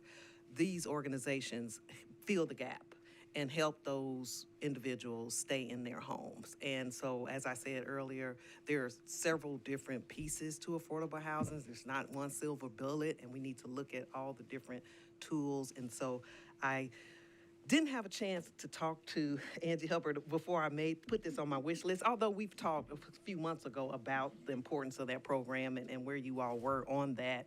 And so I guess my question is, what is the status of the program as it is today with the funding from this current fiscal year? And do you see the benefit in adding $1 million to the program moving forward? Director Hubbard. Thank you. Yes, in the FY26 budget, we had $1.75 million for anti-displacement. And as you acknowledge, it takes a minute to get things ramped up. And we had been following up on an announcement that Rebuilding Together partnered with Environmental Court. So we felt like it was a natural partnership there. It's my understanding, council member, that money, because it was in the department budget, is in our department budget this year, rolled up in the general planning operating budget. And we have working with Rebuilding to finalize that and move that forward beginning this coming fiscal year. That's great news, because Yes. in the past, Westminster Church and Rebuilding Together has had to compete with Barnes funding, which, in my opinion, should be dedicated to new affordable housing projects, not competing for that. So if that's in your budget and it's continuing, I'm good. Yes, it's in our budget, but also this year with the Barnes Fund, following a unified housing recommendation, instead of all the projects competing against each other, we and the Trust Fund Commission approved allocations by project type. So we have a specific line for owner-occupied rehab only. It's not the biggest portion, but it's about comparable to what they've been doing. Then we've got some federal grants rolling in where we'll also have opportunities to do home repairs. So we're going to have several millions of dollars flowing soon around the preservation side of things. That's great news. I know that Rebuilding Together has a waiting list of Yes. about 30 clients that are in need. So thank Absolutely. you for that update. You're welcome. Any questions around home preservation? Thank you, Director Hubbard and Lisa. Ms. Thank you. Milligan.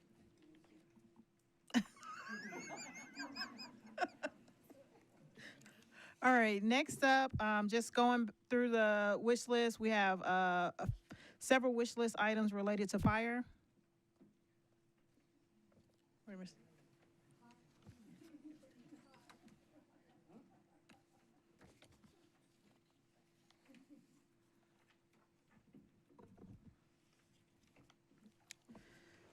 So the first one that I see, looking at that same funding request by appropriation on page 4, Councilmember Evans, if you want to talk about your $75,000 for a mental health care professional. Sure. So the 75,000, which I know several other members have requested, would be to expand the REACH program, specifically to have a mental health care professional that would be working Thursday to Sundays, specifically in the entertainment, the EDU. Okay, and Mr. Young, if you could speak to that. Yes, ma'am. Mark Young, Nashville Fire. I think first, I think we should understand how our presence of the fire department and our EMS division is in the downtown area on Thursday through Sunday. Unlike the police department, we don't have a full-time unit staffed there. Our presence is staffed by overtime. And anywhere from 20 to 26 people would be from the fire department there on a daily basis, Thursday through Sunday. And no same person would work any days other than one. They wouldn't work 2 days of the 4. It's just too heavy of a toll on that shift Thursday through Sunday with their day work that they've already done, that because we're there on overtime. So what that's meaning is it would be very difficult for us to staff a REACH personnel. Plus, you'd never staff it with one. You would always want two there. It's unhealthy not to have two present. You would, our problem with that would be, it would take about 4 to 5 personnel actually to staff that. Now, the wish item is great. I understand exactly why the request is here, but the allocation of funding is probably about 10% of where it needs to be.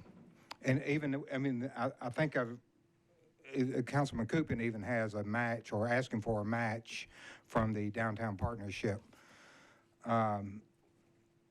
which would be great, but we would need 4 to 5 to really staff that because of the hours, and, you know, you got your vacation time that you got to consider. You've got to, you know, other things that's got to be in consideration. However, I do think that this is something that we should continue discussing and figure out how we get this in place. I do believe, and many of Chief Swan and many of the leaders of the department believe that this is something that needs to be continued in the conversation to see how we can actually get this in place. But we're way off on the funding request to get it done. So, Ms. Young, was the additional personnel part of the modification request from the fire department?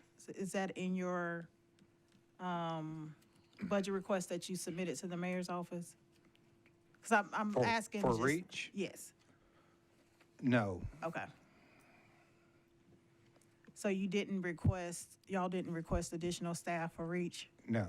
Okay, y'all just asked for equipment, right? Is that right? Well, no, there's a few administrative spots. I don't have that request in front of me, but there was some, I know there were some administrative spots, some equipment.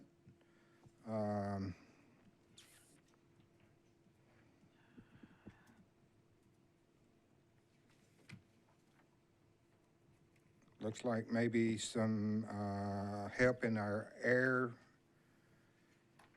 services department. Yeah. Building maintenance, equipment, a few administrative positions. Yes.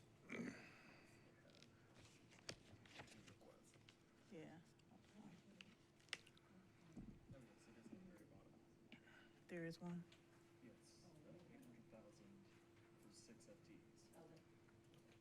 Which page? Quante. Yes, Councilmember She's Webb. saying that no, the REACH is on there. I gave him my sheet, so I can't look for it, but the dollar amount was 803,000, not 75. Okay. To your point. So what was submitted is five paramedic FTEs, 1 paramedic captain FTE, 1 Tahoe, and 1 wheelchair accessible van are needed to provide uninterrupted 24/7 mental health response coverage. These additions address the identified gap in response coverage caused by insufficient response capabilities. And yes, it's $803,600. And what, I'm sorry. Councilman Webb? Reading that, I just want to point out, like the van, during the ice storm, we didn't have that. So anytime they came to get somebody they were picking up, they had to send a whole engine. I didn't think about that. I didn't see that on the list actually, but I can see where that would even, you know, we talk about how we put the mileage on these engines. Well, I could see where they would need that because during the ice storm, when they went to pick up people, they had to send a whole engine. Mm-hmm. I just wanted to make that comment. Thank you.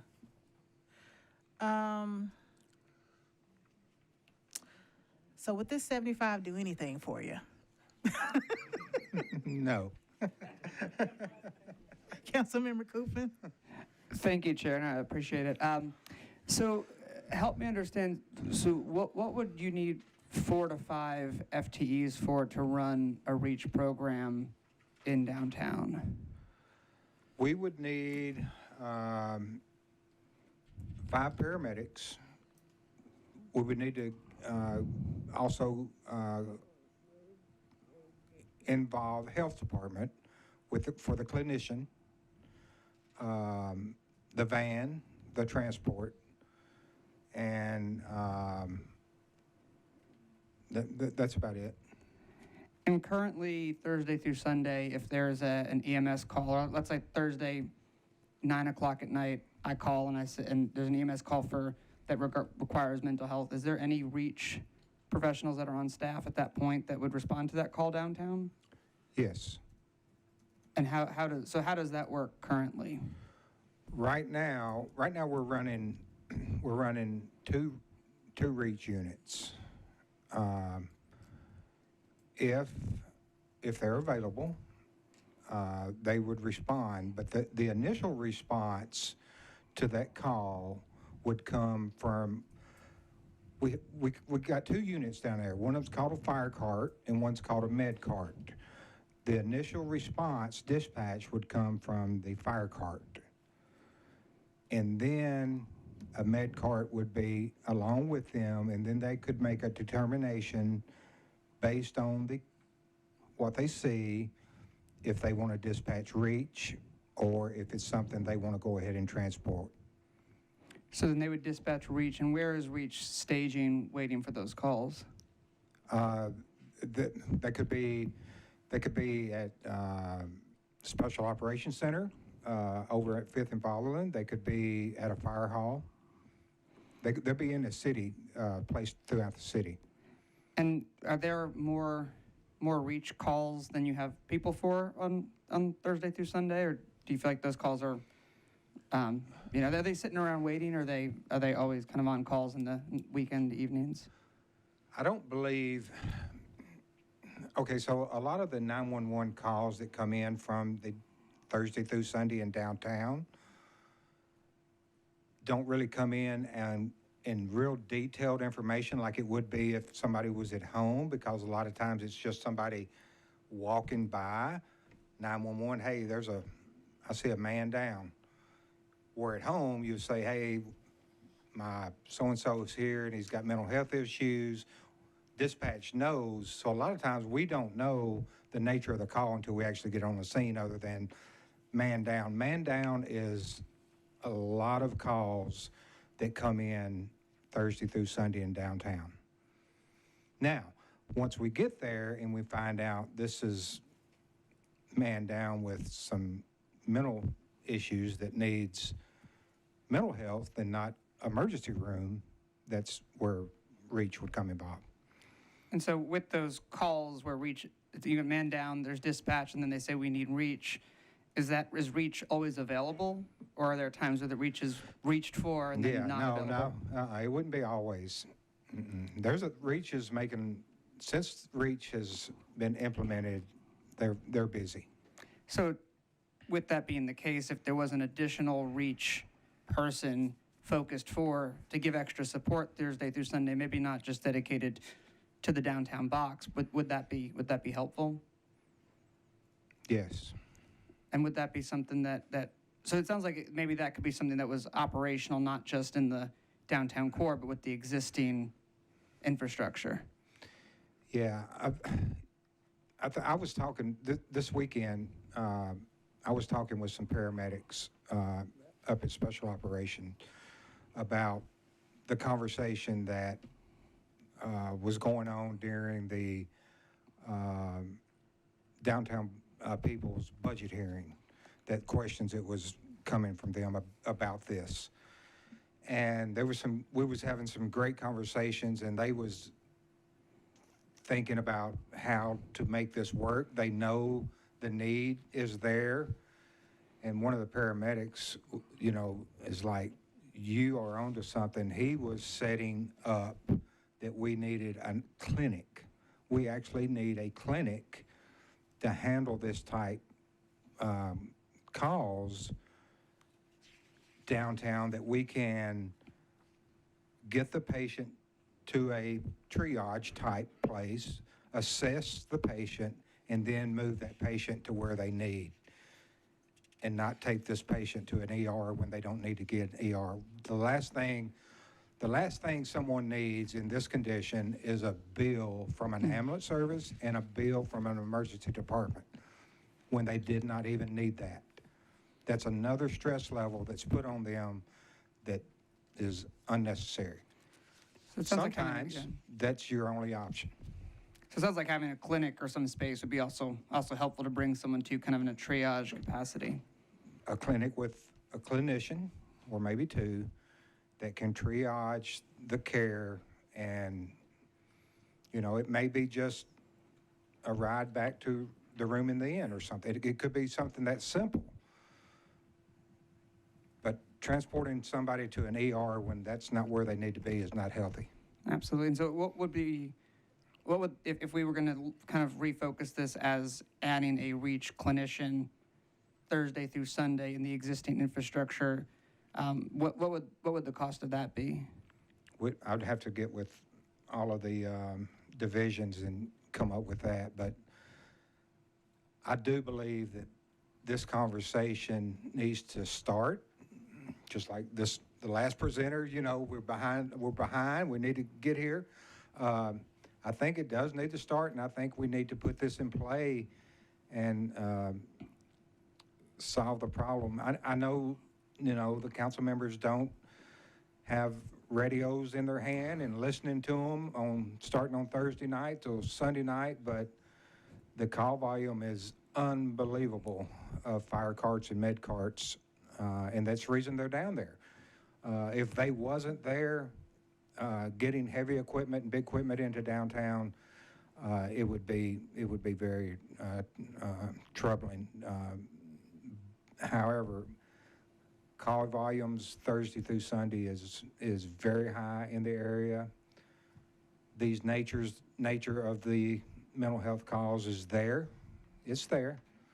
But I think we need to start a discussion how we approach it. Sure. Thank you.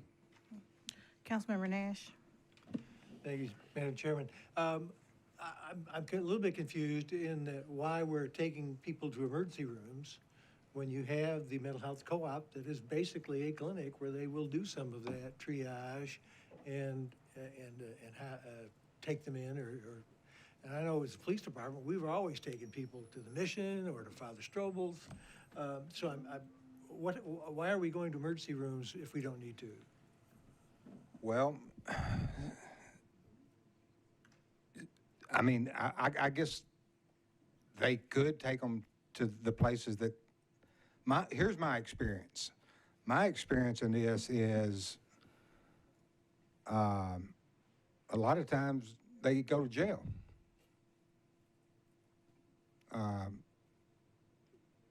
I've seen that.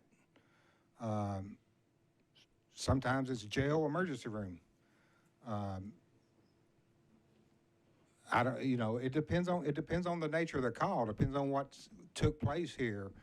Sometimes somebody can be very agitated, very aggressive.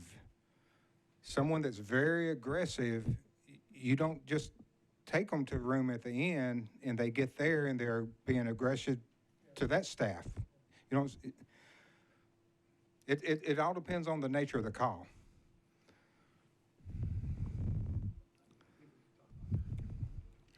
Councilmember Ewing. Thank you, Chair.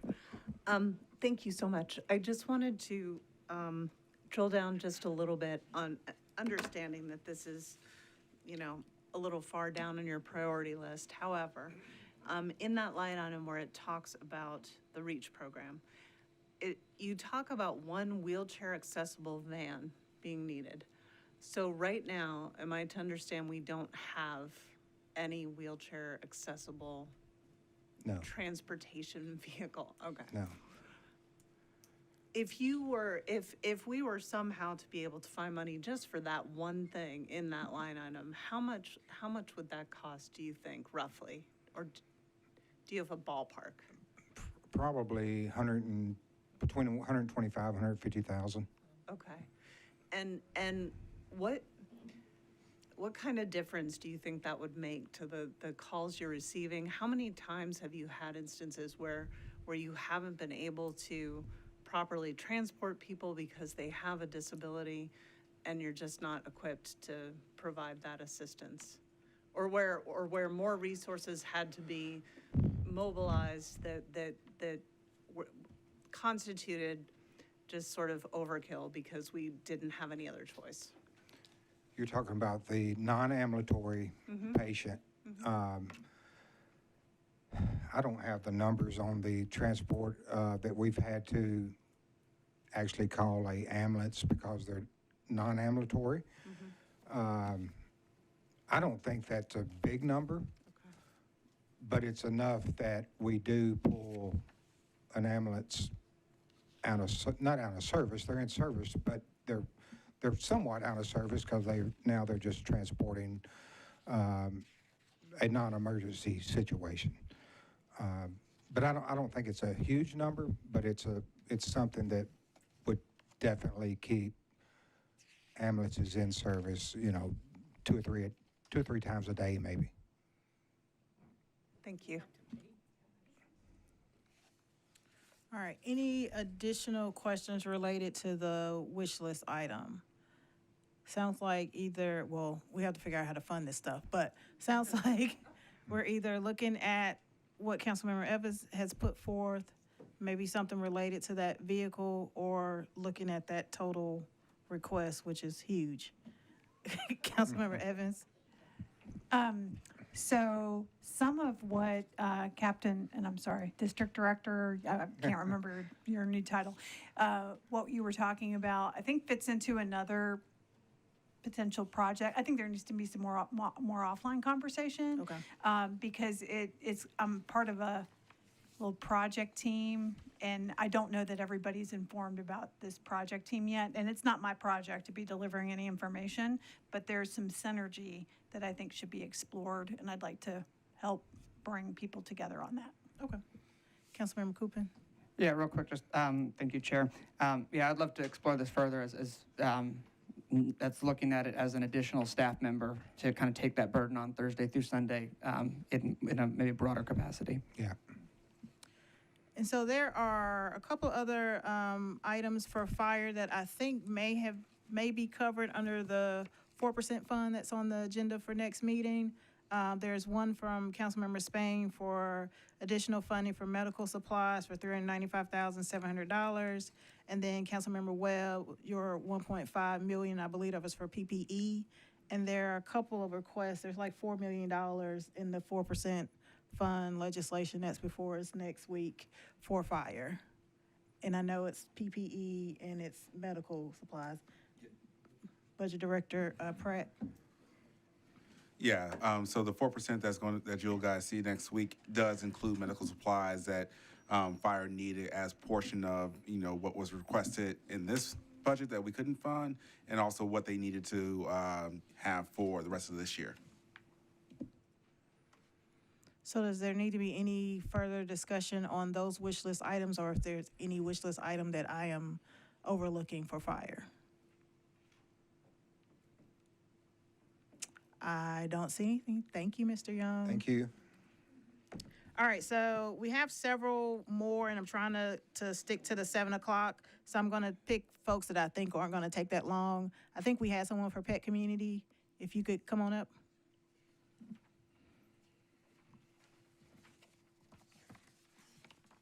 And there are several wish list requests from council members regarding $60,000 for additional spay and neuter services. So if you could just speak to the additional services that you could provide, and if that $60,000 amount is accurate.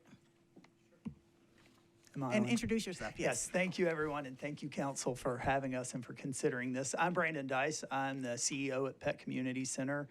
And just quickly, if you're not familiar with us, we are Nashville's largest nonprofit veterinary clinic. So we focus on prevention of core illnesses in dogs and cats, prevention of pet homelessness, and prevention of pet overpopulation.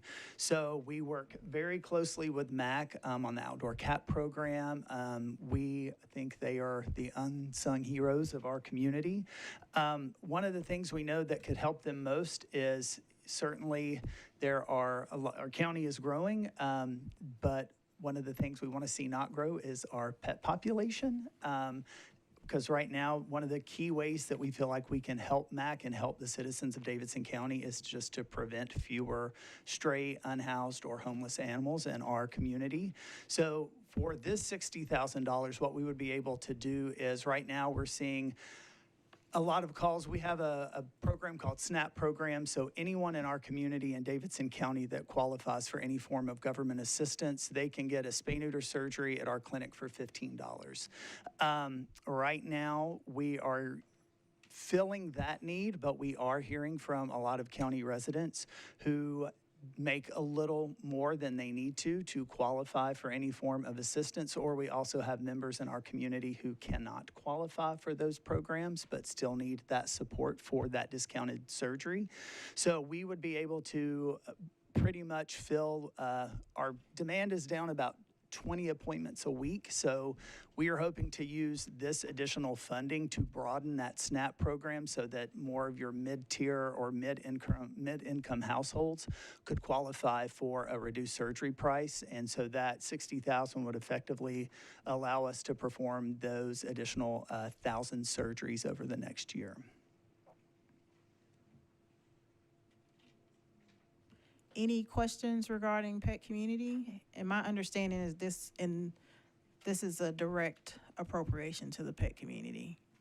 So it wouldn't go through any particular department.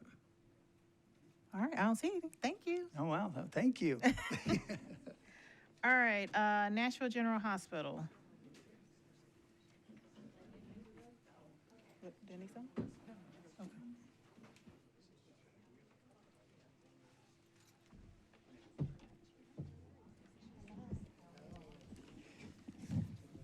Good afternoon or good evening. Good afternoon. So there are several council members put on their wish list providing additional funding for Nashville General Hospital. I believe during their budget hearing, they spoke to a $4.3 million deficit. I know there's been some recent conversations with the finance department to identify perhaps some line items that could be put in 4%. So if you can just update us on where you are in terms of needing additional funding, because I think the primary concern, well, I know the primary concern is making sure that those promised raises get to employees. And so if you can update us on where you are in terms of your financial need. Sure. Thank you so much for recognition of the employees and the other unfunded items. So we have met with Metro. Oh, introduce yourself. Good evening again. I am Kimberly Blackledge. I serve as the interim chief financial officer at Nashville General Hospital. Veronica Elders, the interim chief executive officer and chief nursing officer at Nashville General. Thank you. We have met with Metro Finance, and we have identified a list of items that are eligible for the 4%. And just to expand and speak a little bit about those items, these are items that are based on our actual spend for this current year of 26. And so we've received a document that notifies us of what is eligible, what is not eligible. And when you think of supplies, I'm happy to share some examples, but when you think of supplies, we use a large amount of medical supplies. We also have pharmaceutical supplies. A couple of those items will include as examples like a balloon pump, a surgical bed, workstations on wheels. So when we go into the patient rooms and we're discussing financial items with them or engaging in any activity, we use scopes. We use echo units. They look like little hand ones, but they really kind of take pictures and outline the heart. So those are just a few examples. So we will be able to submit the list. Our intent is to get that list over. We're trying to get it over as soon as possible. We have a team working on it now. So we'll get that list over. It will be vetted by Metro Finance and through their channels, and we believe that that would be appropriate to fund the 4.3 outstanding and others.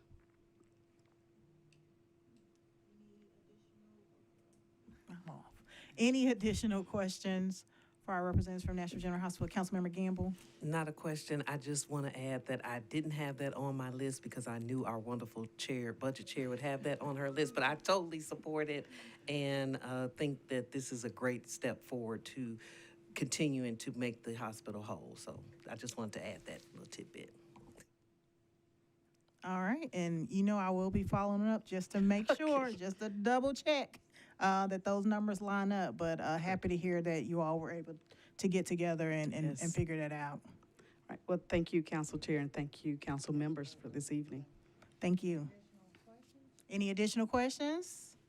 Oh, Councilmember Allen. Thank you. So there was another line item that's Councilmember Sward put in that was 7.8 million to do the 2% retroactive pay, which I don't know if we'll be able to do. That was part of their total budget request, and Correct. then that was the $4.3 million deficit. So that'll get you whole and. That will make us whole. Cool. Correct. Thank you.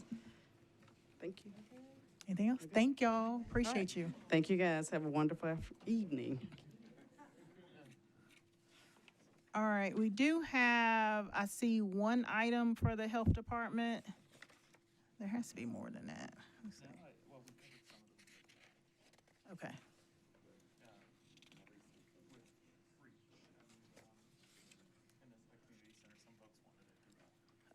Okay. Well, I think the only thing left that's still under health department is the Antioch Health Study. And that was submitted by Councilmember Stiles.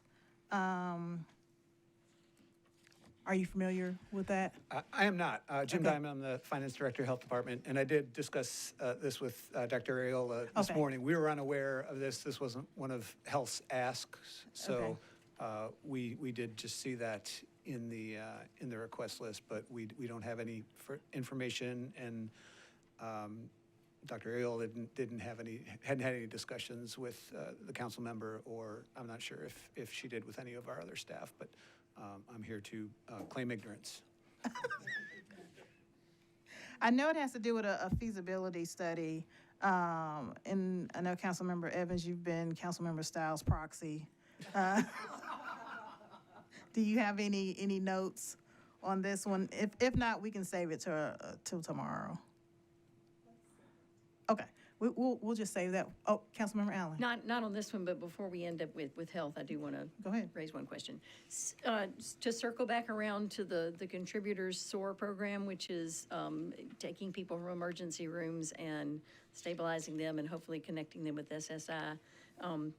That seems to be listed under nonprofit, which is why I couldn't find it.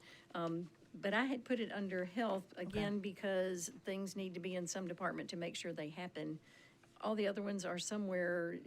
Is there another department that is going to claim that, if we should be able to fund that, or would that come under health, and would health support that? This was put in as a request from Health this year. It was not funded in the mayor's budget, but we, Dr. Ariel and Kristen Zach, who's his executive administrator, we're in conversations with the contributors. So this was one of our asks Okay, this thank year. you. Because I think there are about 5 council members that asked for that, and I believe this is where it belongs. Okay, and you're one of those council members? And I'm one of them.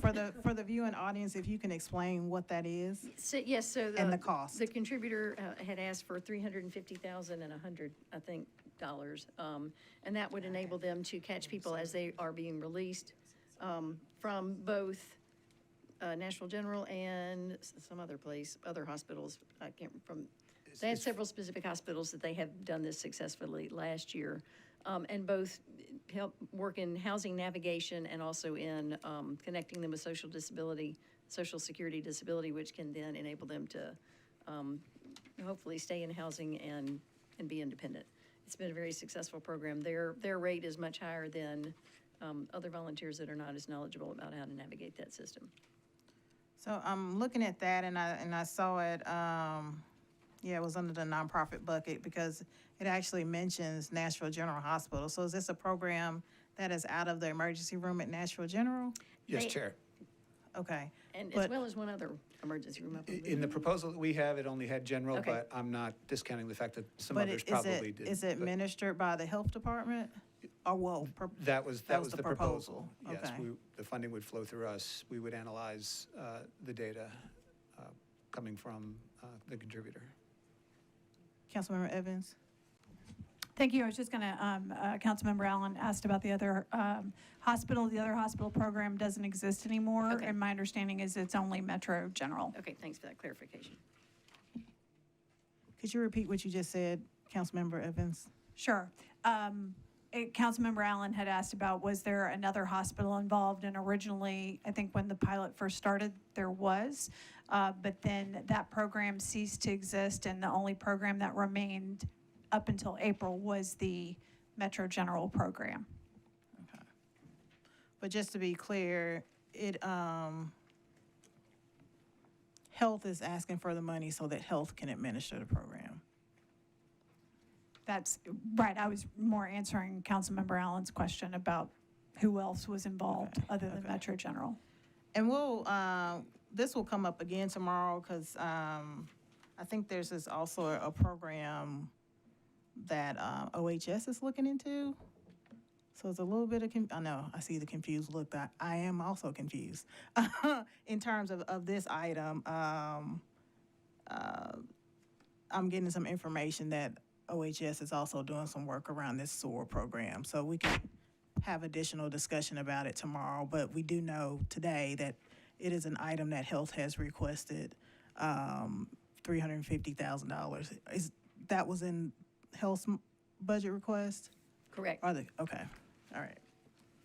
Any additional questions for our Health Department representative, since we have him here in front of us? Okay, well, thank you. Thanks, Chair. Appreciate it. All right, let's bring up Metro Action Commission.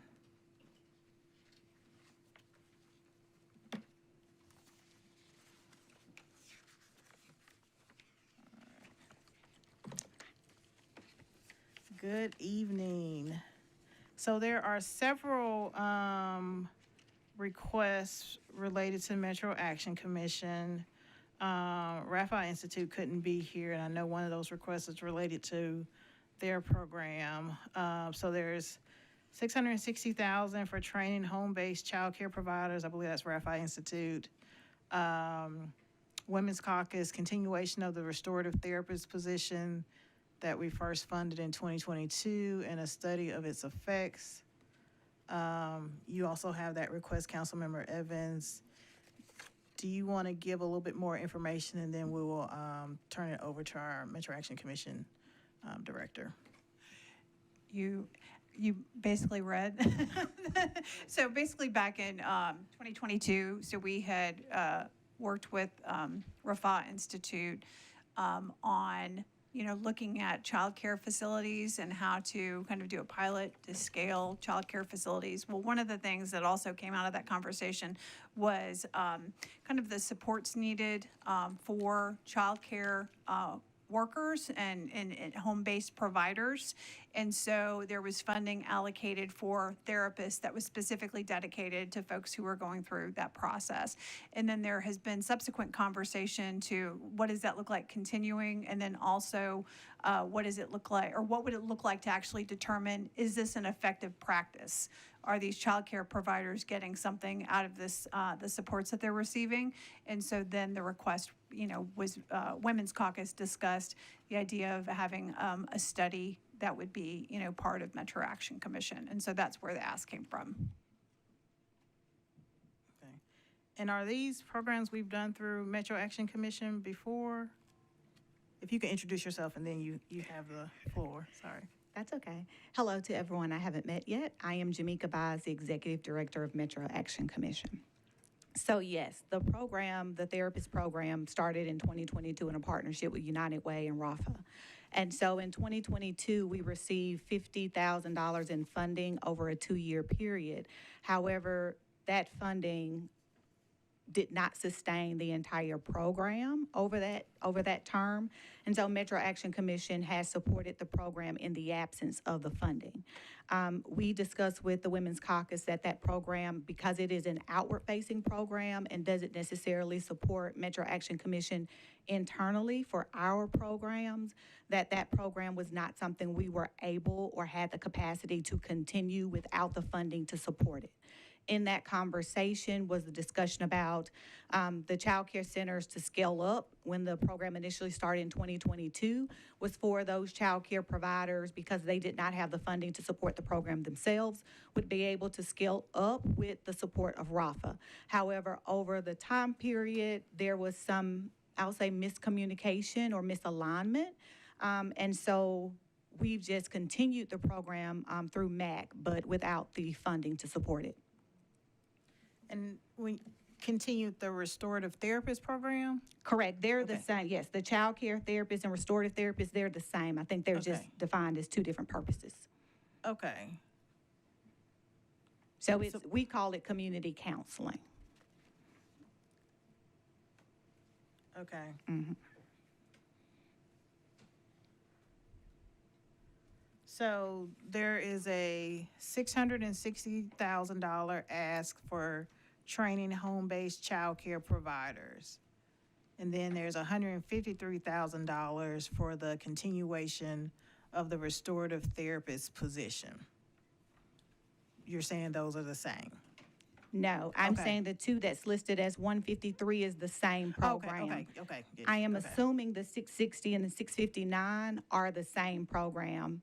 This is the first we've seen it, so I'm assuming it is the purpose of RAFA as pass-through funds to support their program. Yes, okay.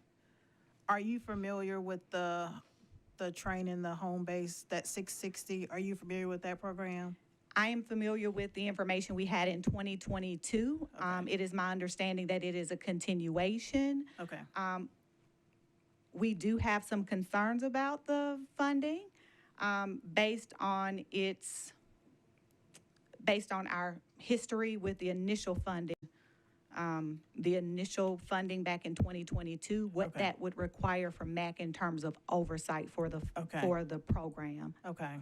So what responsibility MAC would have for the use of the funds? Correct. Gotcha. Okay.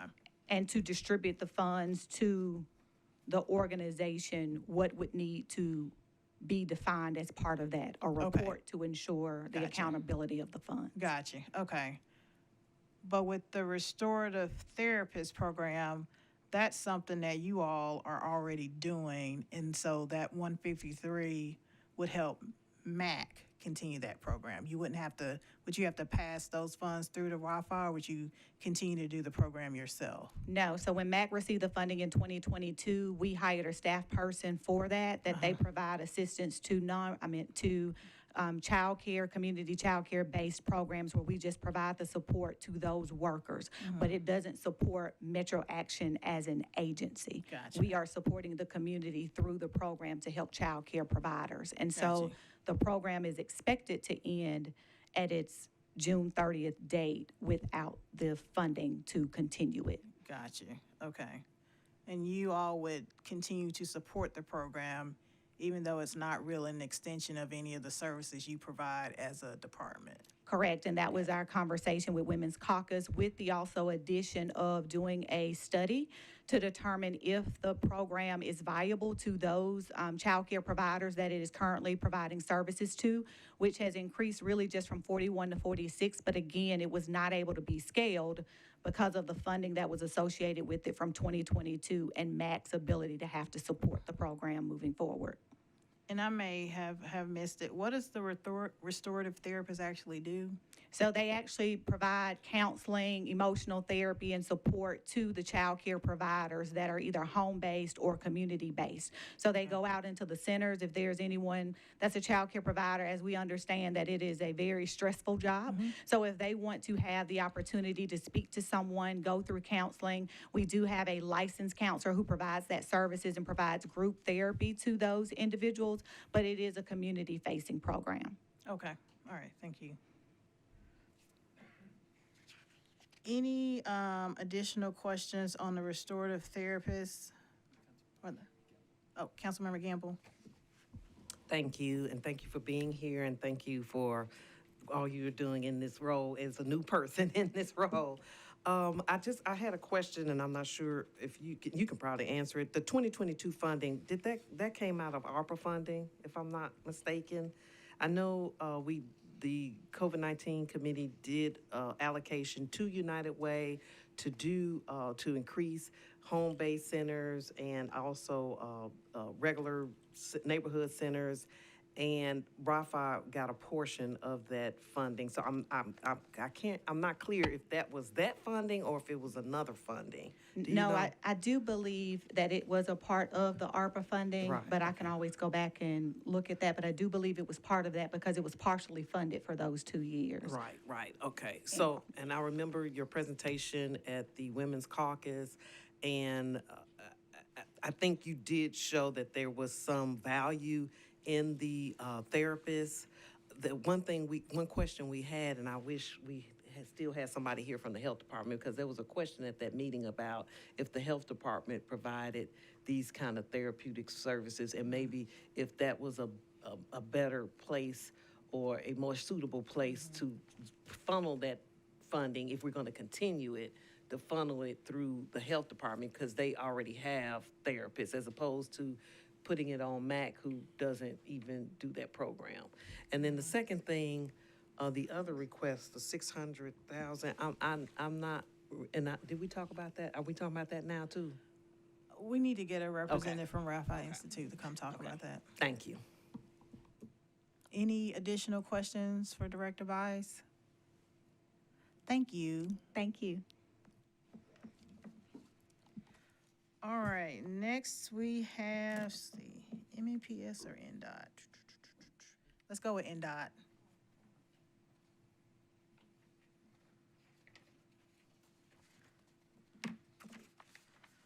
All right, so there are several requests from council members related to NDOT and additional FTEs for TLC. I'm looking for where it is in my packet. Pages 10 and 11. 10,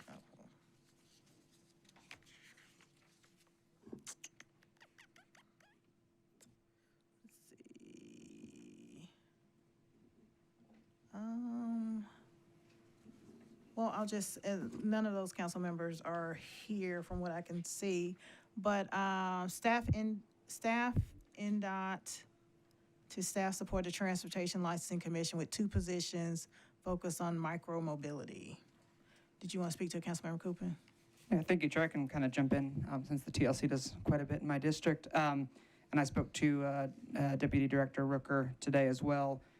So my understanding is that there are some concerns, some commissioners on the TLC, that there's not enough staff to specifically address concerns around things that they oversee, party buses, records, taxis, et cetera. My understanding from my conversation with Director Rooker is that it wasn't an ask from NDOT per se, but it's something that wouldn't say no to the help. Could you speak a little bit to what those FTEs, what they would do, and how that would impact kind of the current enforcement or increased enforcement? Okay. Kristen Cumrow, NDOT Assistant Director of Finance. The positions that are referred in these asks, these wishes, would be primarily for compliance inspection. So they would go out and they would make sure that they're complying with all of the regulations, policies related to transportation licensing. We do have support staff in the office that helps to issue the permits and handle any questions that come in. And we do have compliance inspectors already that go out and do that. One of the things we would like to say, though, since this wasn't an ask from NDOT, is that there is the opportunity to cover these positions with the upcoming fee increase legislation. In the fiscal year 26 budget, we actually received 5 compliance inspector positions that have been pulled back, but if the fee increase actually passes council, then we can request those positions back through a supplemental. So we would definitely support and appreciate the 2 FTEs unfunded at this point, and then if the fee legislation passes, then we could get the funding for those FTEs. So we would actually have a total of 5, including those.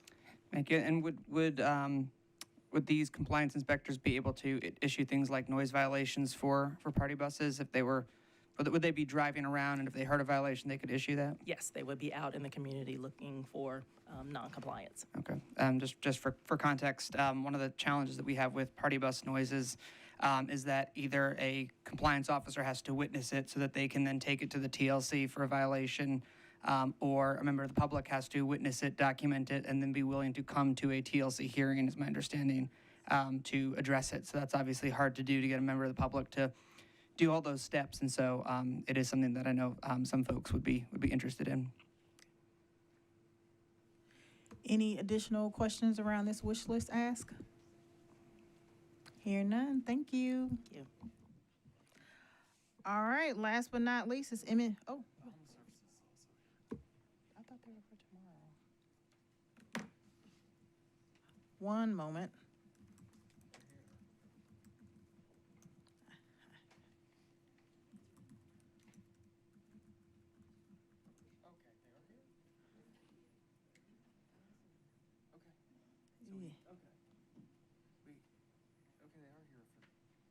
Yeah. For Thursday, okay. Yeah. They're here. Okay. All right. So, a little bit of confusion. So I hear that the Office of Homeless Services is here. I had y'all down for tomorrow, but if you are willing, I know you've been sitting and you're looking at me like I will hurt you, but. But if you're willing to stick around for a few extra minutes, I don't know how long MNPS will take, maybe not that long, and we will go ahead and address the wish list items. Okay. Okay, so it's fine for y'all to just go tomorrow, right? Okay, cool beans. Problem solved. All right, MNPS, come on down, last but not least.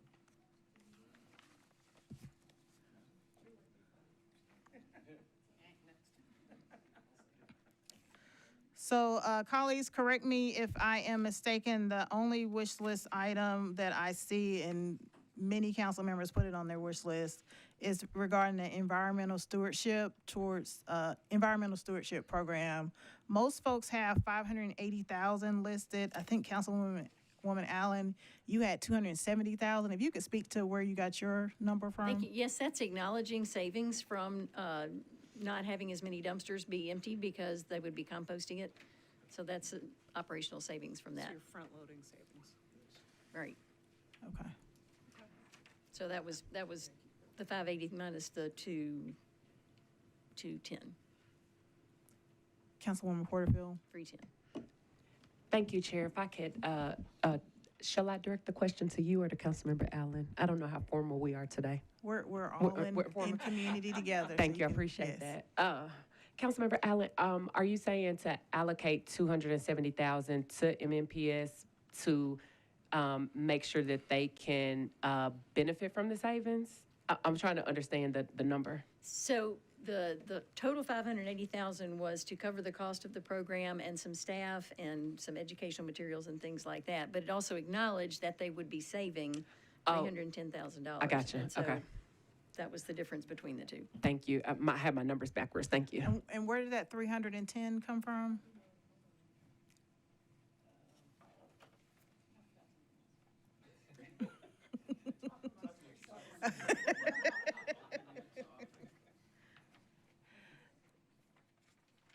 So we'll come back to you, Councilmember Allen, once you have that answer. But I will turn over to MNPS, and if y'all can introduce yourselves before you speak. But I believe most of the funding sources were MNPS's own operating budget.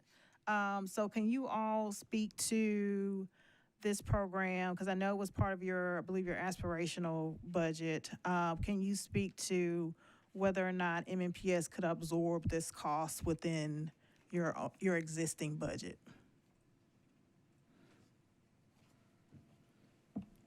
Good evening. Jorge Robles, Chief Financial Officer for Metro Nashville Public Schools.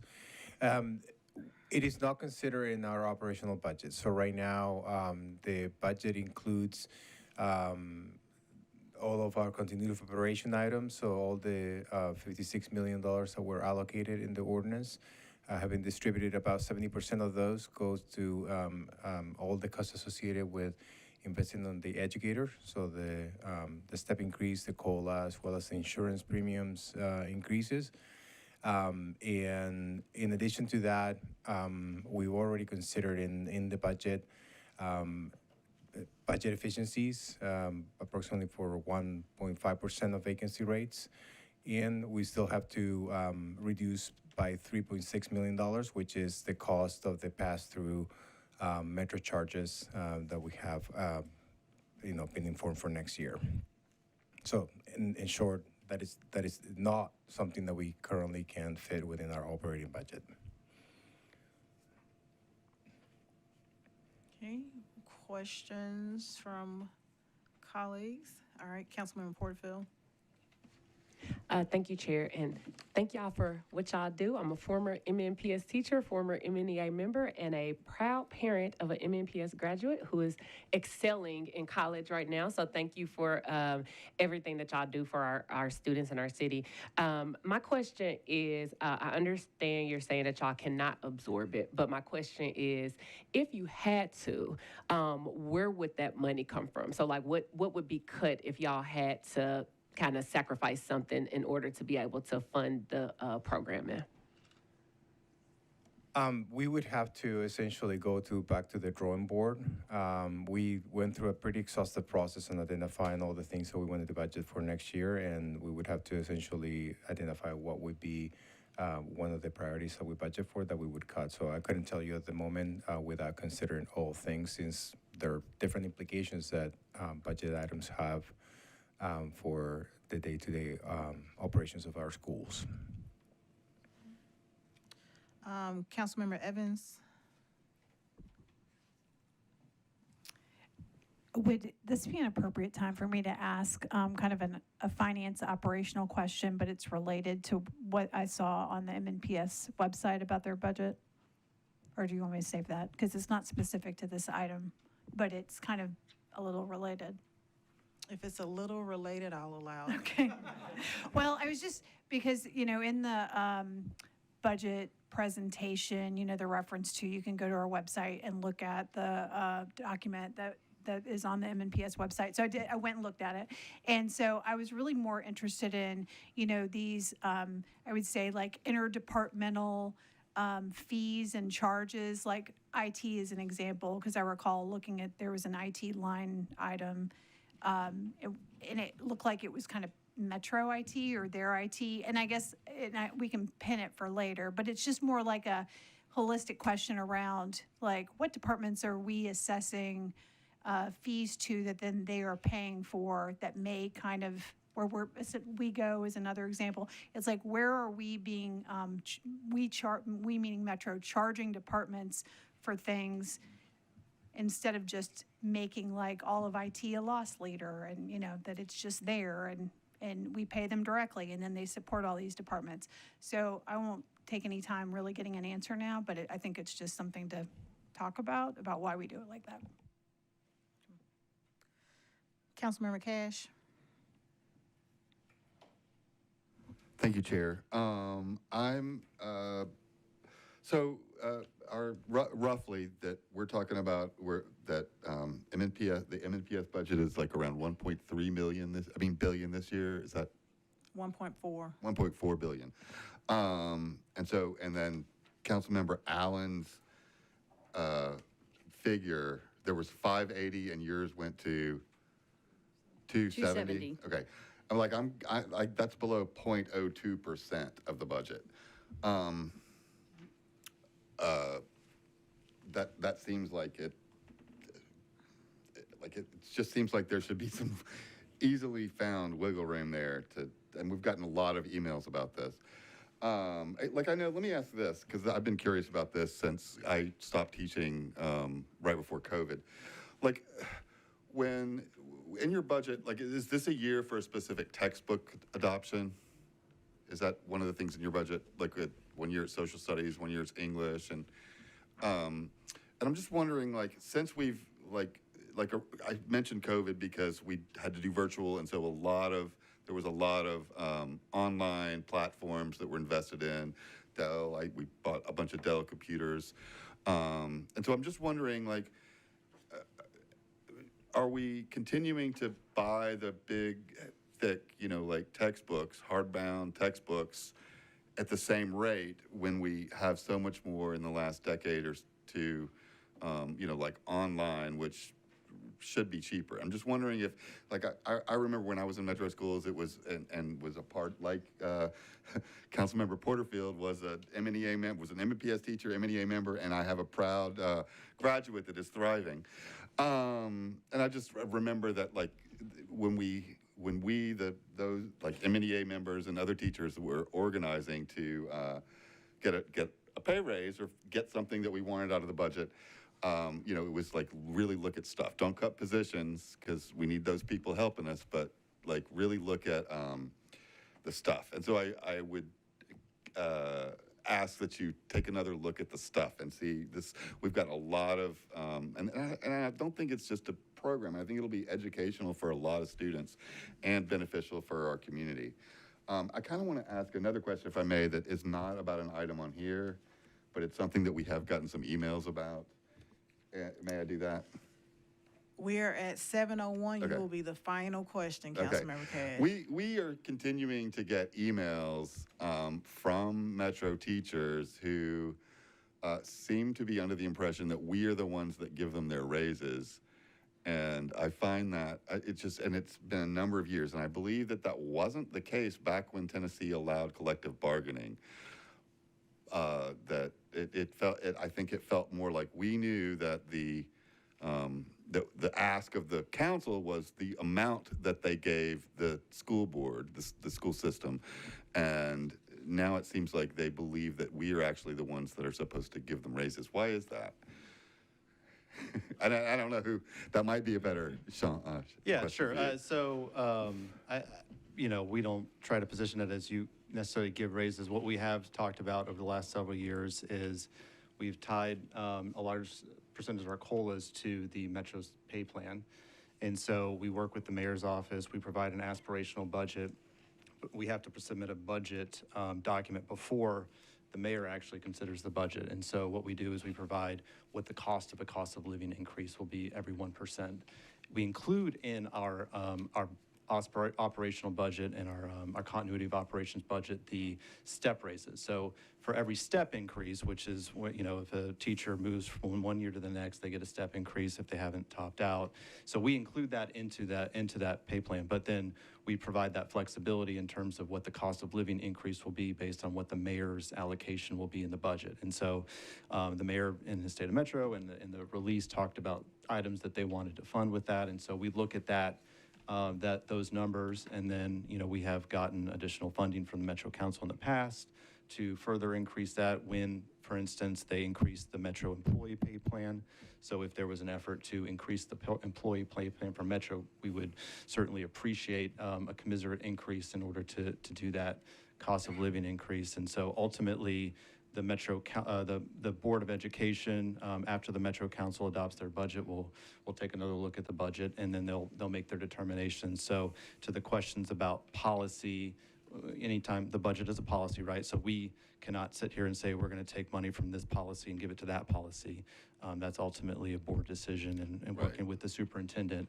But certainly we advocate for additional funding, and I'm sure the Service Employees Union is advocating for additional funding for Metro and Metro schools employees as well.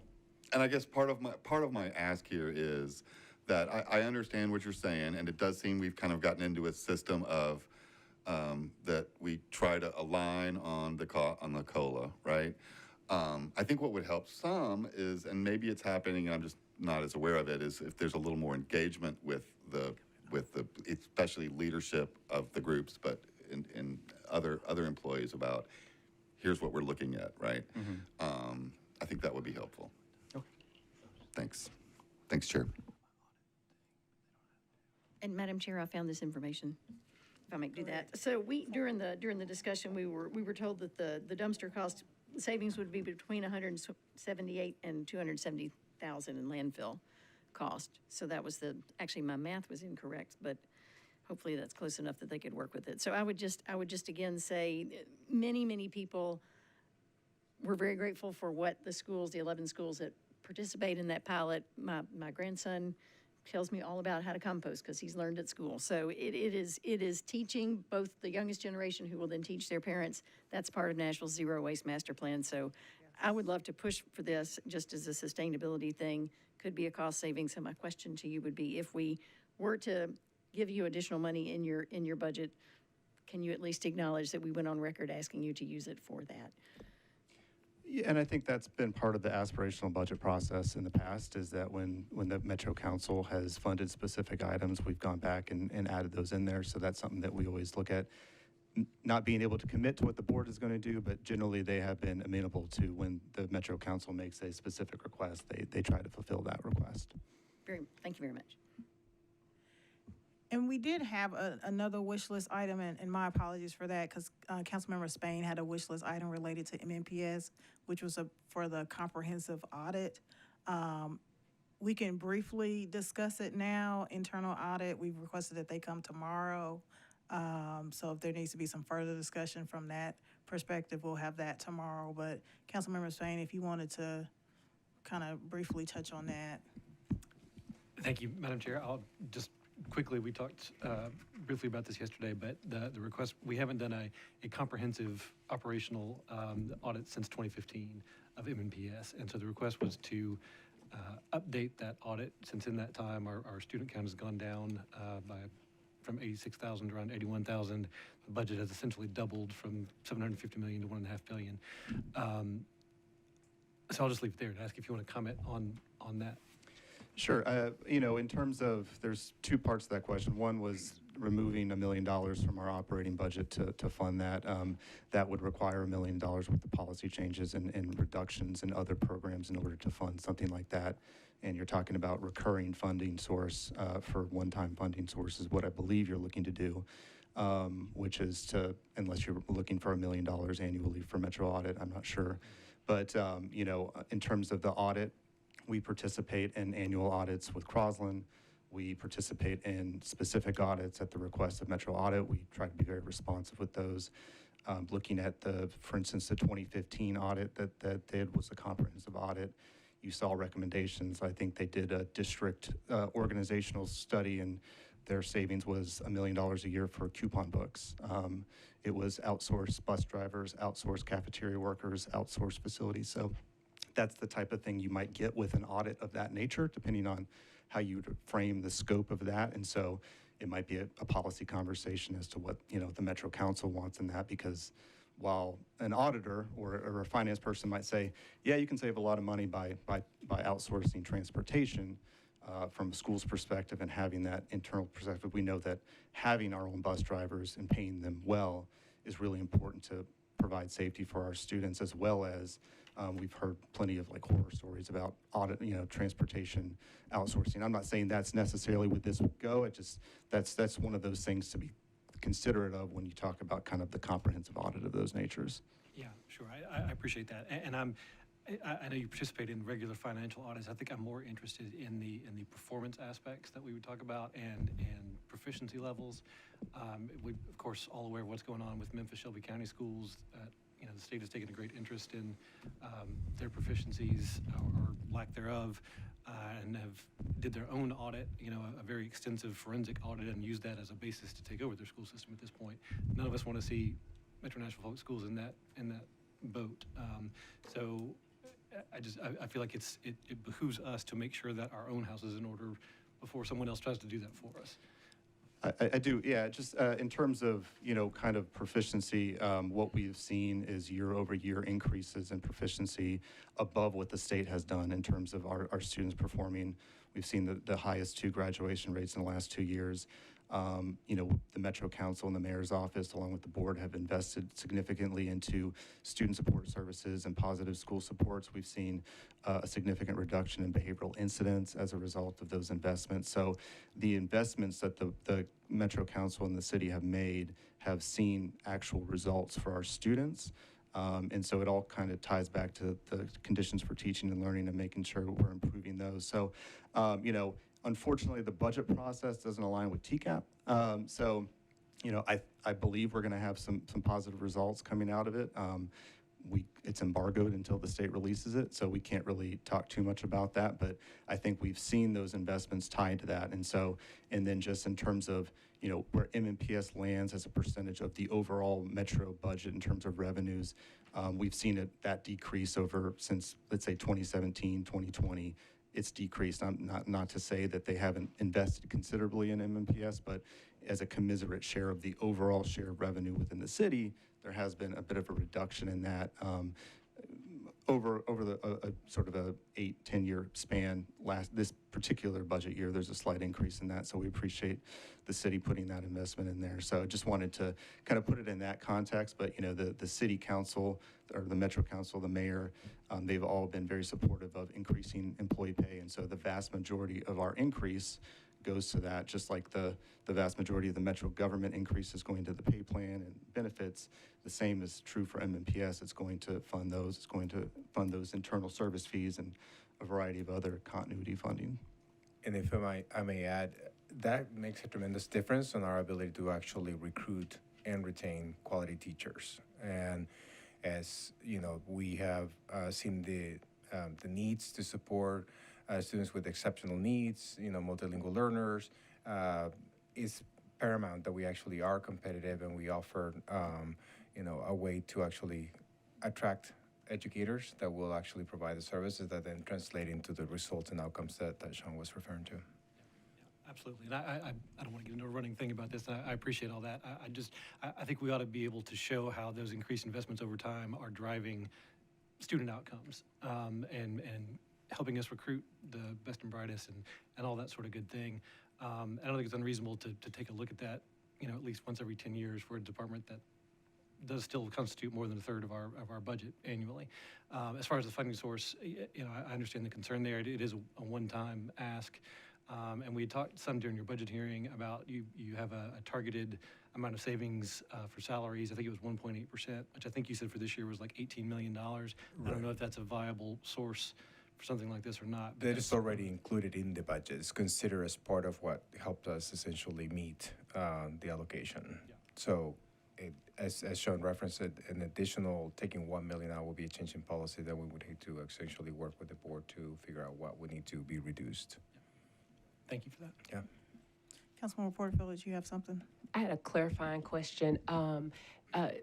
Did I understand you correctly? Were you saying that the percentage of the budget that goes to MMPS is what has gone down over the last 8 to 10 years? If you look at all the revenue sources, so the big $3.7 billion number, I think it is, as a percentage of that, the MMPS debt service and the MMPS operating budget has gone down since, let's say, 2017, 2018, et cetera. So that's the percentage in the overall city budget. Of overall revenue share, the MMPS budget, we have definitely seen an increase in actual revenue from the city, let me be clear. And we've also seen an increase in the percentage of our budget that is funded by Metro. So yes, to that point, the state level of funding has gone down over those last 5 years, whereas the city's percentage of investment in our schools as a per pupil basis and as a budget basis has certainly increased as a result. I think we've gone from, we were looking at the numbers, we were at 30% maybe 2019. 58, 34 to now. It's about 58% local, 38 state to now it's like 74-18. Yeah. But to be clear, year after year, Metro government has been given more to MMPS, right? Yeah. And I just wanted to name that for the record because for the constituency that may be watching, that language may be a little confusing. And thank you for naming the city has gone up, the state has gone down. And I think that becomes a point of tension for us and just frankly a point of tension, nobody wants to throw anybody under the bus. So it shouldn't be like council members versus school board members, but it is literally tension in the fact that we have a $3.8 billion budget and we have to fund the whole city with $3.8 billion. So when we're giving $1.4 billion to schools, we have to do debt services and everything that's left, we have to do the whole city. So it's we want to be able to give more and we know that our students are our greatest asset and we want to continue investing in schools and giving y'all more and more and more. And also recognizing that it's really the state that needs needs to be given more, and it puts us at a point of tension of y'all are having to make really tough decisions, and we're also having to make really tough decisions. So I just wanted to name that. I'm also one of the people that supports the sustainability, supporting you all finding it within your own budget, because we have to find it within our own budget when we're that's literally the point of this work session is we're trying to figure out how do we find in our own budget to fund the stuff that's a priority for us. So I would just advocate for if there is a way to find it, because we are doing the best we can. We're also robbing Peter to pay Paul. I know that's what y'all are doing. So I just want to name that. I feel like that's the elephant in the room and nobody's saying it, so I'll say it. That's just the point of tension. All right, and I think that is a good place to end. Thank you all for your patience. We will be here again at 4:30, and we have some other departments and organizations that are coming tomorrow as well.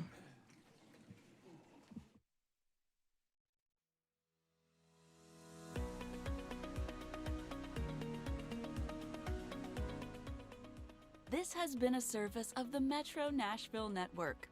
If you would like to see this presentation again, or for more information on this and other programs, visit nashville.gov.